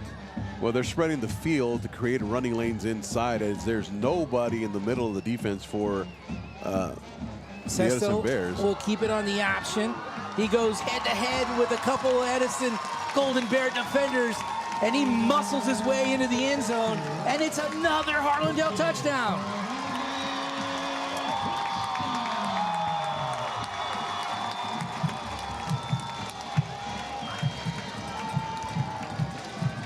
Man, What a celebration. tough running. Another Edison Bear down with a cramp. You know, usually that means it's when I see that many cramps on a game night, that's usually it looks like they're not yet game ready shape. It seems like maybe that week off might have hurt them a little bit because usually that's a lot of cramps for one ball game. Oh, I can recall the very first ball game. It was cramp after cramp after cramp. I think that game went on well beyond 10 o'clock, our first game. That first week, I will say, in each of those games. But as they do tend to the injured player on the field, again, we only can assume that it is It's a cramp. You know, some of these young players don't understand sometimes where, you know, hydration is so important. You need to be putting a bunch of it in your body the day before the game because that's what you're going to depend on the day of the game. Right. A lot of these kids don't understand that. They might be drinking the wrong stuff in their body to get their body ready to play. You know, the day before the game is huge for hydration. You want to put the good stuff in there so you can have that in you and prevent these type of cramps. Well, the Indians are now trying for the extra point. Well, they're going to go for 2. Yeah, they're twins right. A tray formation. They have a tight end to the right, but the tight end, tight end to the left. Send a man in motion. They give it to Bravo, and Bravo untouched waltzes into the end zone and untouched into the end zone. They really like what the offensive line is doing for the Indians. They're doing a great job. They've taken over the game this the second half, this entire third quarter to really iced this game, as now we're up 30-9 here. The Indians are at the start of the fourth quarter. So if Edison wants to have any chance of getting back in here, they're going to have to quick strike and cut into this lead and convert a couple of onside kicks. You know, one thing we haven't talked about, which is new to the sport this year, maybe people don't understand, is usually high school teams, they film the games. And you don't get to see that film until after the game, you know, back at the field house or Saturday morning. This year is the first year they're being allowed to see it as the game is being played. So when you talk about adjustment, what are they doing? What's going on too fast? I didn't get to see it, Coach. Coaches now have the opportunity to actually see it game time live and adjust a lot faster, obviously, for both sides. But that's something new that's going on in Texas high school football this year. So explain that a little bit more in detail. So you're talking about the game at hand here. They're able to see it in real time. Right. So both teams film it. Right. Normally, you know, in the years past, they film the game. They'll get a wide angle and a tight angle, but they're not allowed to see that game until after the game is over. Once you get back to your field house, some coaches will spend the night there and watch the game over and over for corrections and grade their players. And that's the first time they can see it. Now they can see it live for the first time. As the game is going on, they can actually have somebody up there looking at the film, rewind it, look at it, and see what's going on, so they can adjust and see how they're being hurt, you know, how the other team is attacking them, so they can adjust to it. And that's something brand new this year to high school football in Texas. So you mean to tell me the coaches right now are watching RC Audio Sports and getting the inside scoop right now from Coach Manny Martinez? They can, yes. And that's something new. Other states, not Texas, but other states actually had a screen on the sideline where you could see it live and you could rewind it live on the sideline. Texas does not do that, not yet. But they can look at the film live this year, which is brand new, because, like, again, you're like, well, what happened? Well, I don't know, Coach. You know, we'll have to wait. But now you can actually go back and see exactly what happened. Oh, wow. And you can adjust, draw it up for your players on the sideline. Hey, this is how they hurt us. Well, the technology is there. Yeah, for sure. You know, it's there, whereas in years past, you know, it was pull the tape out, put it in VCR, rewind it. 17-yard line for Edison. When I first started coaching, it was the reel. Oh, black and white? Yeah. Then it went to VHS tapes, then it went to hard drives, and now it's all computerized. You don't even delete it. Now it's all in the cloud. It's all in the cloud, yeah. It's like technology. We got to love it. Well, here come the Bears, and let's see if they can answer. They're going to got twins left out of the gun left. From their own 17-yard line, 10:37 to go. They go up the middle. Not much there, 2 yards maybe. How about the adjustments, not only on offense that was made for the Indians, but on defense? In the first half, we talked about how Edison was really kind of getting whatever they wanted against this Harlandale defense, and the Harlandale defense has really made some really good adjustments in the second half. They have. They're defending trips differently. They're not moving around as much in the box as they were in the first half. They're kind of standing still, just playing technique and just flying to the ball. And it's worked so far. Sometimes less is better. Villarreal keeps it, and he goes down maybe a couple of yards, maybe 1 yard. Nothing much there. Again, there's a zone read. He was reading defensive end and decided to pull it and keep it. He's walking around like he's not feeling too gingerly. He's walking gingerly. But again, big boy. Let's see what's dialed up. 3rd down and 6 here for the Bears. You know, gotta say I don't know if it's 4 down territory, having the ball this deep in your own territory, down by 20, 21 points. Well, usually we get a great opportunity here to interact with our viewers. So we appreciate you. I haven't had really a chance to check on our chat, but we see all of you. We appreciate you. Villarreal backs up, fakes, rolls out, throws down the field. Another interception brought back. This one is, I believe, number 12 there for the Indians. Yeah, that was a bad throw by the quarterback. He underthrew that by 7 yards. He had number 2 wide open. John Arzola was wide open. At first he was covered, but then it turned into a scramble route. He ran it short and scrambled deep, and he was open. Nobody around him. The quarterback didn't see him. He threw into double coverage and underthrew it by 7 yards. You know, sophomores don't make sophomore mistakes. You know, that was a poorly thrown ball. No, that was Noah Weezar on the interception for the Indians. So we got Mona Badita checking in the chat. We have Emilio Gomez, Javi Campos. We have a good chat going, so we appreciate you. As we're here in the fourth quarter, the Indians will take over in very good field position from the Golden Bear 32, and the Indians will continue to move the football on the ground. Yeah, the running back keeps getting fed, man. He's doing a great job. Number 21, Bravo.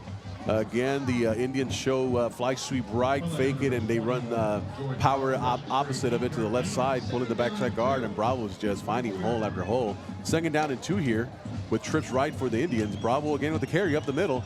He breaks it. He might take it to the house. It's a house call. In between 2 defenders. House call for Bravo. Untouched. Untouched again. I tell you what, my offensive player of the week is those hogs up front. We got Bravo better take him out for a buffet this week sometime because they have opened up holes. He's gotten by so many times, untouched to the 2nd level, and he turns on the jets and scores for the Indians yet again. Well, some great controlled running and great reading also by Bravo, and any offensive line will sit there and just take it for what it is. They know that they're the unsung heroes when it comes to all that. But, boy, Bravo looks good, and he looks good because that offensive line. Going for 2 points again there in a Texas formation. And it is good as they hand it off to number 81, Palomino. Yet again in that Texas formation, gets the handoff, and he gets it in again. Again, he went in untouched. Well, the Indians letting out their 2 losses in the first 2 games of the season. Their 2-loss frustration against the Edison Golden Bears as they now take a 38-9 commanding lead with 8:22 to go here in this fourth quarter. We'll take a quick break. We'll be right back. You're watching high school football on RC Audio Sports.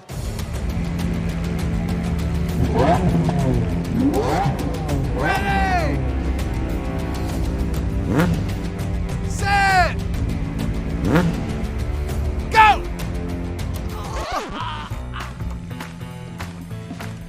It's a bad idea to run a foot race against these guys, just like it's a bad idea to go up against the billion-dollar auto insurance industry all alone. Hire Martinez and Associates. With us, it's personal. Indians on 2 plays. They go 32 yards. It's a 25-yard touchdown run by George Bravo. The 2-point conversion is good by Michael Palomino. The Indians now extend their lead 38-9. Martinez kicks it off to about the 25, returned by number 9 for the Edison Golden Bears, and he returns it for about 20 yards, it looks like. Zacaria Torres. 1st and 10 for the Bears. Harlandale being 0-2, however, the 2 teams they played are both undefeated. At Southside is off to their best start in quite a while at 2-0, and the Southwest Dragons are also 2-0, so they lost to seemingly some quality opponents early on, and it seems like they've gotten better from those losses, and they've come out here and really established the ground game, and they're starting to dominate in the trenches where basically the games will be won or lost. Great job of their line, offensive and defensive line tonight so far for the Indians to take control of this ball game. The Golden Bears now a sense of urgency here, and they will put the ball on the ground and get to about the 45-yard line, just a couple of yards. Rolled and Ruelas in on the tackle.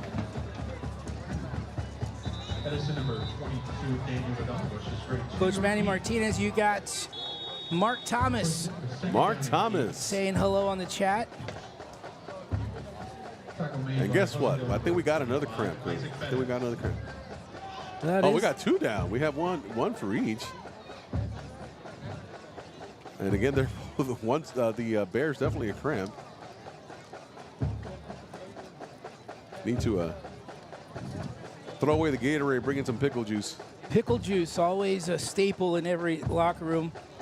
We've got chance of Bravo in the chats here. Javi Campos, class of 94 for the Edison Golden Bears. Chris Silva. Chris Silva is over in Katy, Texas, so we know he's watching. Katy, Texas.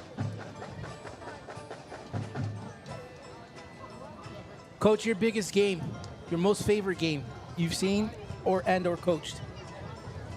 Well, wow. I'm going to say, well, there's a bunch of them, but I'm going to pick one right off the top of my head. I'm going to say Dilley, Texas.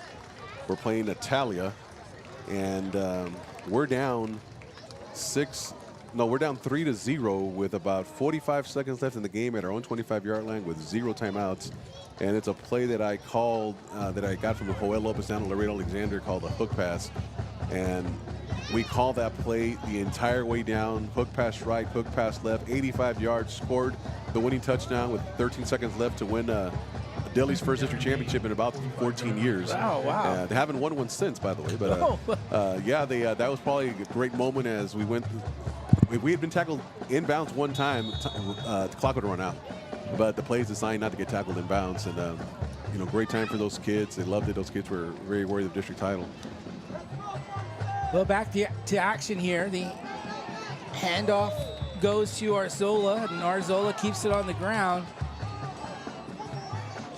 Oh, yeah, we got tempers flaring. There's the flag. It looks like they're going to throw. I think it's going to go against Edison. You know, they're frustrated. You know, if we look back at the game, they could have taken a huge lead in the first half, but they did not convert their red zone opportunities. When they had them, they had to settle for a field goal, and then they had one block. Had opportunities to get ahead and put pressure on Harlandale, but hey, kudos to that Harlandale defense, man. They stepped up when they had to and stopped them.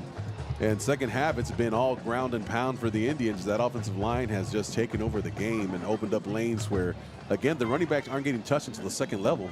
And once you do that, man, you just, I mean, it's as a defensive player, you just hang your head down because what can you do? I mean, they're just imposing their will on you. And the penalty is going to offset, right? They're marking it backwards. Oh, so it's going to go against the Edison Golden Bears. Yeah, it's going to go against Edison. So they'll lose 15 yards. Back to the 36-yard line.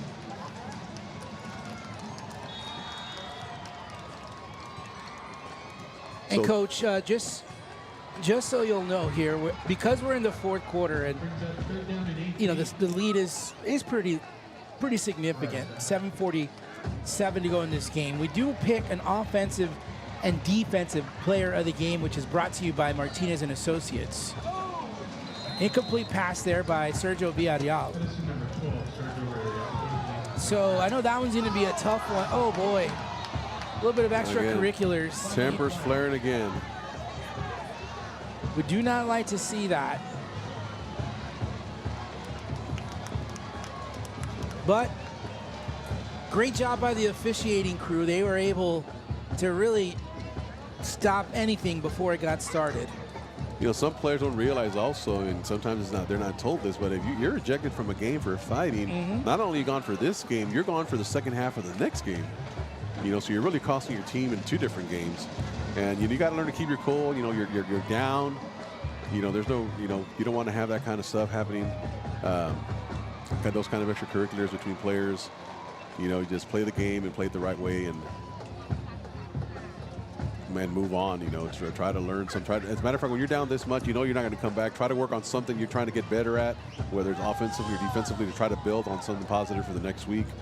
If you know, obviously on both sides of the ball. Right. You know, right now, if you're Harlandale, you want to put in some backups to get them some quality playing time, so they're ready for district. You know, so they've gone in against another jersey of a different color when it matters. So you know, this time when you empty the bench on the Harlandale side and get some quality time for your players. Hey, talk about Edison, and last week, you know, they took a road trip down to Robstown. The officials, some kind of miscommunication there. They did not arrive, so no game was played. So their first game, they opened up against Pearsall. That was a game that was done on RCAdio Sports by Coach Robert Villafranca. Edison lost 40-21 there. So next up for the Edison Golden Bears is the Memorial Minutemen. Edison punts the ball, gets it off clean, short punt. It's bobbled by the Indians.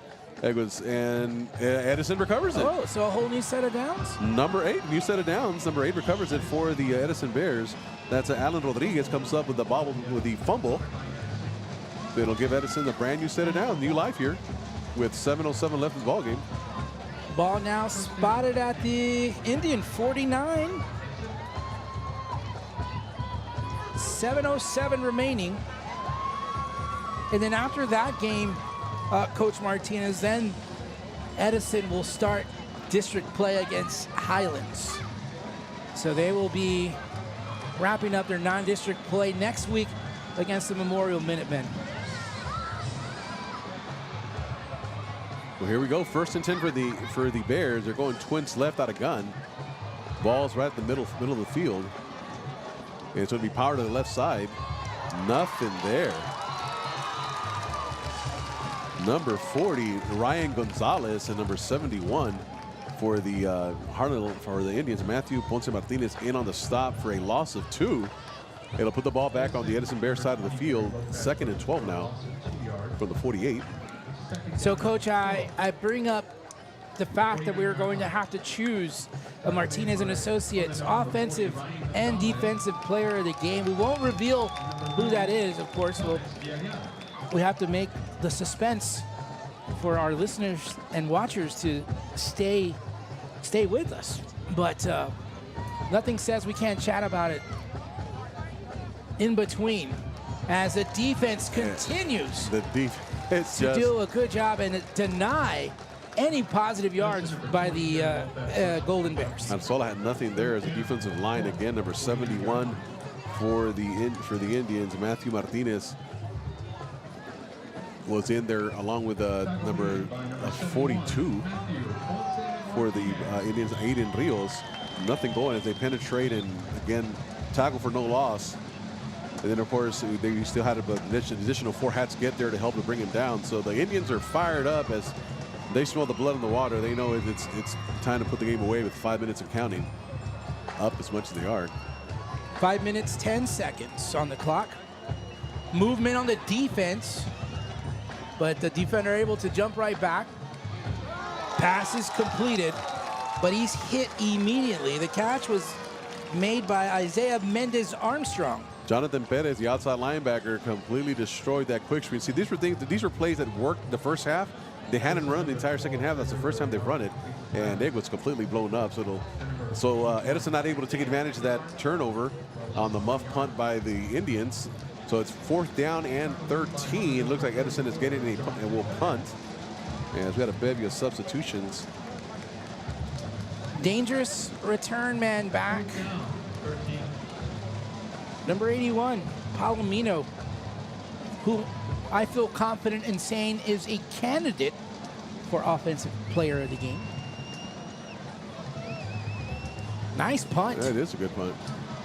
Palomino takes it at the 21. Palomino gets wrapped up. Good defensive coverage there by the Golden Bears. Number 8. Not very easy to wrangle up. Alan Rodriguez number 21 on the play, on the tackle for no gain. Great open field tackle. It was a great punt by the Edison Bears. It'll be 1st and 10 for the Indians at their own 20-yard line as we're at 3:48 and counting, and your score's 38-9, and with the Indians in control here. All right, Coach, so what do you think? Let's talk offense since offense is out on the field. Candidates for the Martinez and Associates offensive player of the game. You got to talk about Palomino. You got to talk about... I got 5. They're running back. Oh, I know who you're talking about. I got 5. The 5 big guys. The big uglies up front got it done this second half and took control of the game. We're going to probably have to create a separate award. But look at that. They continue to do a good job of not getting touched till second level once again. And it's another 8-yard gain. It brings the ball out to the 28-yard line. 2nd and short. But I think that was was that a new running back? It's number 20, I believe, number 26. 35? 35. Well, a new quarterback, too. Yeah, that's why you got to bring in, you got to let the other guys come in and get some playing time here. Christian Barrientos. And Luke Aguirre is the running back. All right. So a couple new looks here for the Indians as Coach Lozano wants to see what he's got. The miscommunication on the snap there. I think the center snapped the ball not knowing that quarterback wasn't ready. It hit him right. Quarterback's looking to the side, hit him right in the face mask. Well, maybe very fortunate to recover that. Maybe there's a new center in as well. It might be.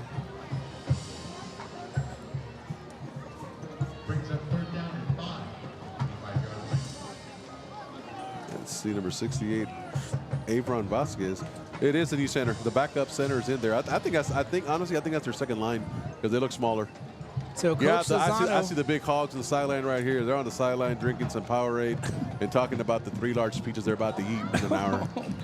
Well, the second group doing a good job as well. Just had a little bit of miscue on the play before, but able to recapture some yards on that play. They got up to the 27-yard line. 4th and 2. Harlandale will go for this, and why not? You're up by a lot. Let's give these guys some playing time.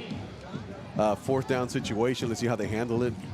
You know, give them a hard cadence. See if they can maybe get the other team to jump off sides like they did earlier in the game. No, they decide they're going to punt. They bring in the punter. They're going to let that clock bleed down to the 1-minute mark. Maybe even take a delay of game here. As we're at 5 seconds and counting on the play clock. Braylon Tovar. Nope, they call a timeout. Coach calls a timeout. And we'll keep it right here as the Indians will call a timeout. 60 ticks left on the clock. 38-9 Harlandale. You know what was a very tight game at the half. Harlandale came out and just blew the doors open with their run game and took complete control of the game in that third quarter. You know what that defense was playing like? They're playing like Presidio concrete. They were unbreakable. The offensive line for the Indians had some really good solid hits, and that brings up Presidio Concrete, one of our newest sponsors. We thank you for your support. Again, 210-784-7222 for small or large projects. Give them a call. They'll give you a quote and let them know that you appreciate them because they allow us to bring you these games.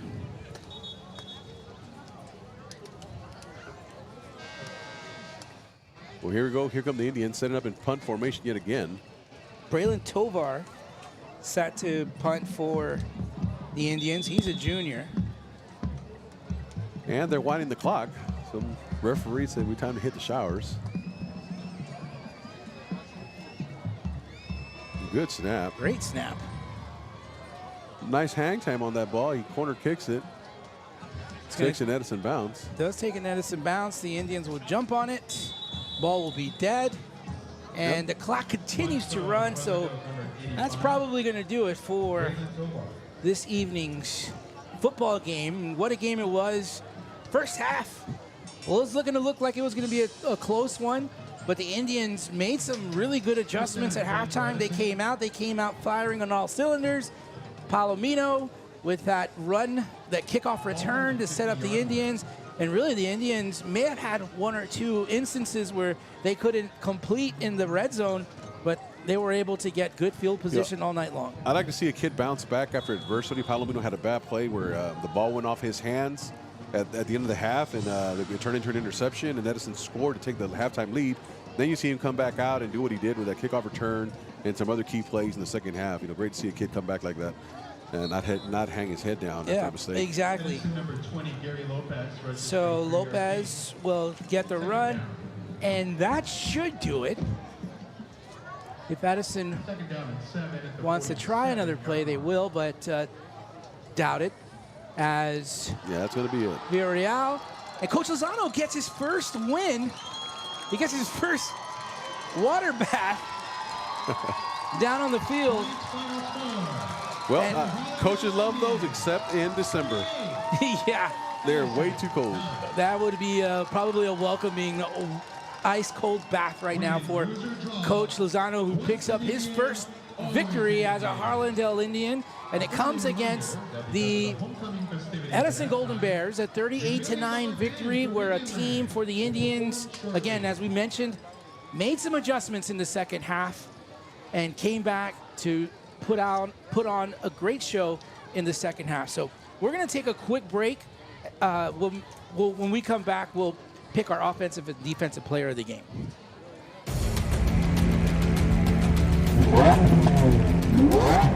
Ready! Set! Go!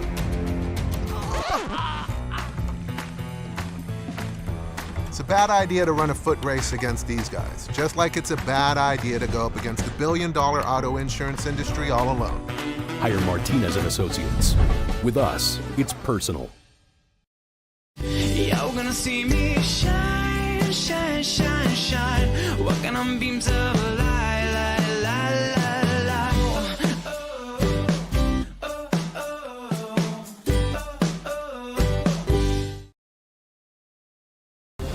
Join us Saturday at 6:30 for a Northside ISD clash. Warren O'Connor in the KCWX Game of the Week.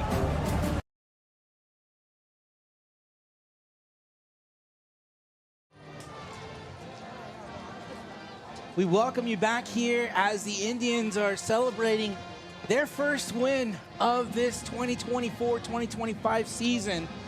They get it against the Edison Golden Bears, 38-9. And it was an entire team effort for the Harlandale Indians. And congratulations to Coach Justin Lozano and his staff for that first victory at home here at Harlandale Memorial Stadium. Coach, your thoughts on tonight's game?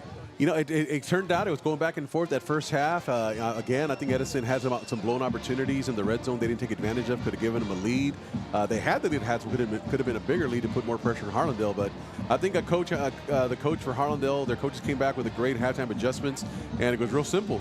Run the ball behind that offensive line and keep it there, and they just pounded it the entire second half and separated themselves from the Golden Bears. And Coach Lozano will tell you he loves smash mouth football. So congratulations to the Harlandale Indians on their first win. But let's get down to business.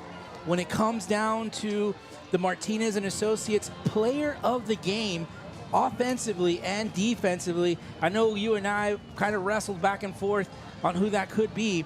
But ultimately, when it came down to it, it was about someone making big plays, someone bouncing back, and really making things happen offensively for the Indians. And I'll let you announce who that Martinez and Associates Offensive Player of the Game is. Well, the Offensive Player of the Game is Michael Palomino. Again, you love to see a kid handle adversity the way he did at the end of the first half. A great pass from his quarterback hit him in the hands. It bounced behind him. It turned into an interception, and to set up the Golden Bears touchdown right at the end of the half, gave them the lead. Could have easily hung his head. He came out in the second half, electrified the team with a huge kickoff return, and then he scored another play, and he just kept making play after play in the second half for his team. Way to come back, and I love to see a kid handle adversity that way when it doesn't go your way. And because of that, we're picking him as our the Offensive Player of the Game, as he handled adversity well and played a great game. Well, congratulations to Michael Palomino, the Martinez and Associates Offensive Player of the Game. Now let's go on the other side of the football. On the defensive side, the defense really in the second half, a lot of people stepped up to do their job, but I think one person in particular really kind of led the way, Coach. Yeah, that was number 8, Rene Cantu. He had an interception. That was a key interception, a key part of the game. He also had some other big tackles. He was preventing the ball to get outside. He was coming up fast, defeating his blocks. And if he wasn't making the play, he was turning it inside to his linebackers and his safety. So he played a great game in leveraging the ball on the outside and then handling it when it was in the air. So Rene Cantu, our defensive player of the game, number 8 for the Harlandale Indians. We got to mention some honorable mentions, though. Oh, got to for mention some sure. honorable mentions because these guys right here, you never hear the name. The only one that loves them is their mama and their coach. They're the only one to recognize them. But this offensive line played a great game for the Harlandale Indians. We're going to start off with our left tackle, Agustin Aguilar. Our left guard, James Maldonado. The center, Nathan DeLuna. The right guard, Johnny Alonso. And the right tackle, Joe Rodriguez. These guys took over in the second half and just manhandled the Edison Bears up front. Time after time after time, we saw the Harlandale running backs not get touched until the second level because they were doing such a great job up front. So great job to the big hogs up front. Yeah, congratulations to the entire team. And again, offensively, that offensive line played spectacular. And boy, how about the running by Bravo? He is going to get his shot. We know that. But he did a great job on the ground as well. Bravo ran hard. Bravo ran hard. And I know. Hard and determined, man. Great runs. So we thank you all for joining us on this Thursday night. Make sure you subscribe, follow, hit all the bells so you know when we're on. We'll be back on tomorrow night. We'll have another game here with the McCullum Cowboys hosting. I'll have to check the schedule, but we have too many games on the list here. But I really want to thank Coach Manny Martinez for, on such short notice, being able to make it out here and provide excellent commentary and breaking down the game for us. So we really appreciate you, and we can't wait to have you back. So thank you. Thank you to Isabella Tellez for the technical direction she provided for us, and also Reese Robinson handling the camera. Great job for the RC Audio Sports crew.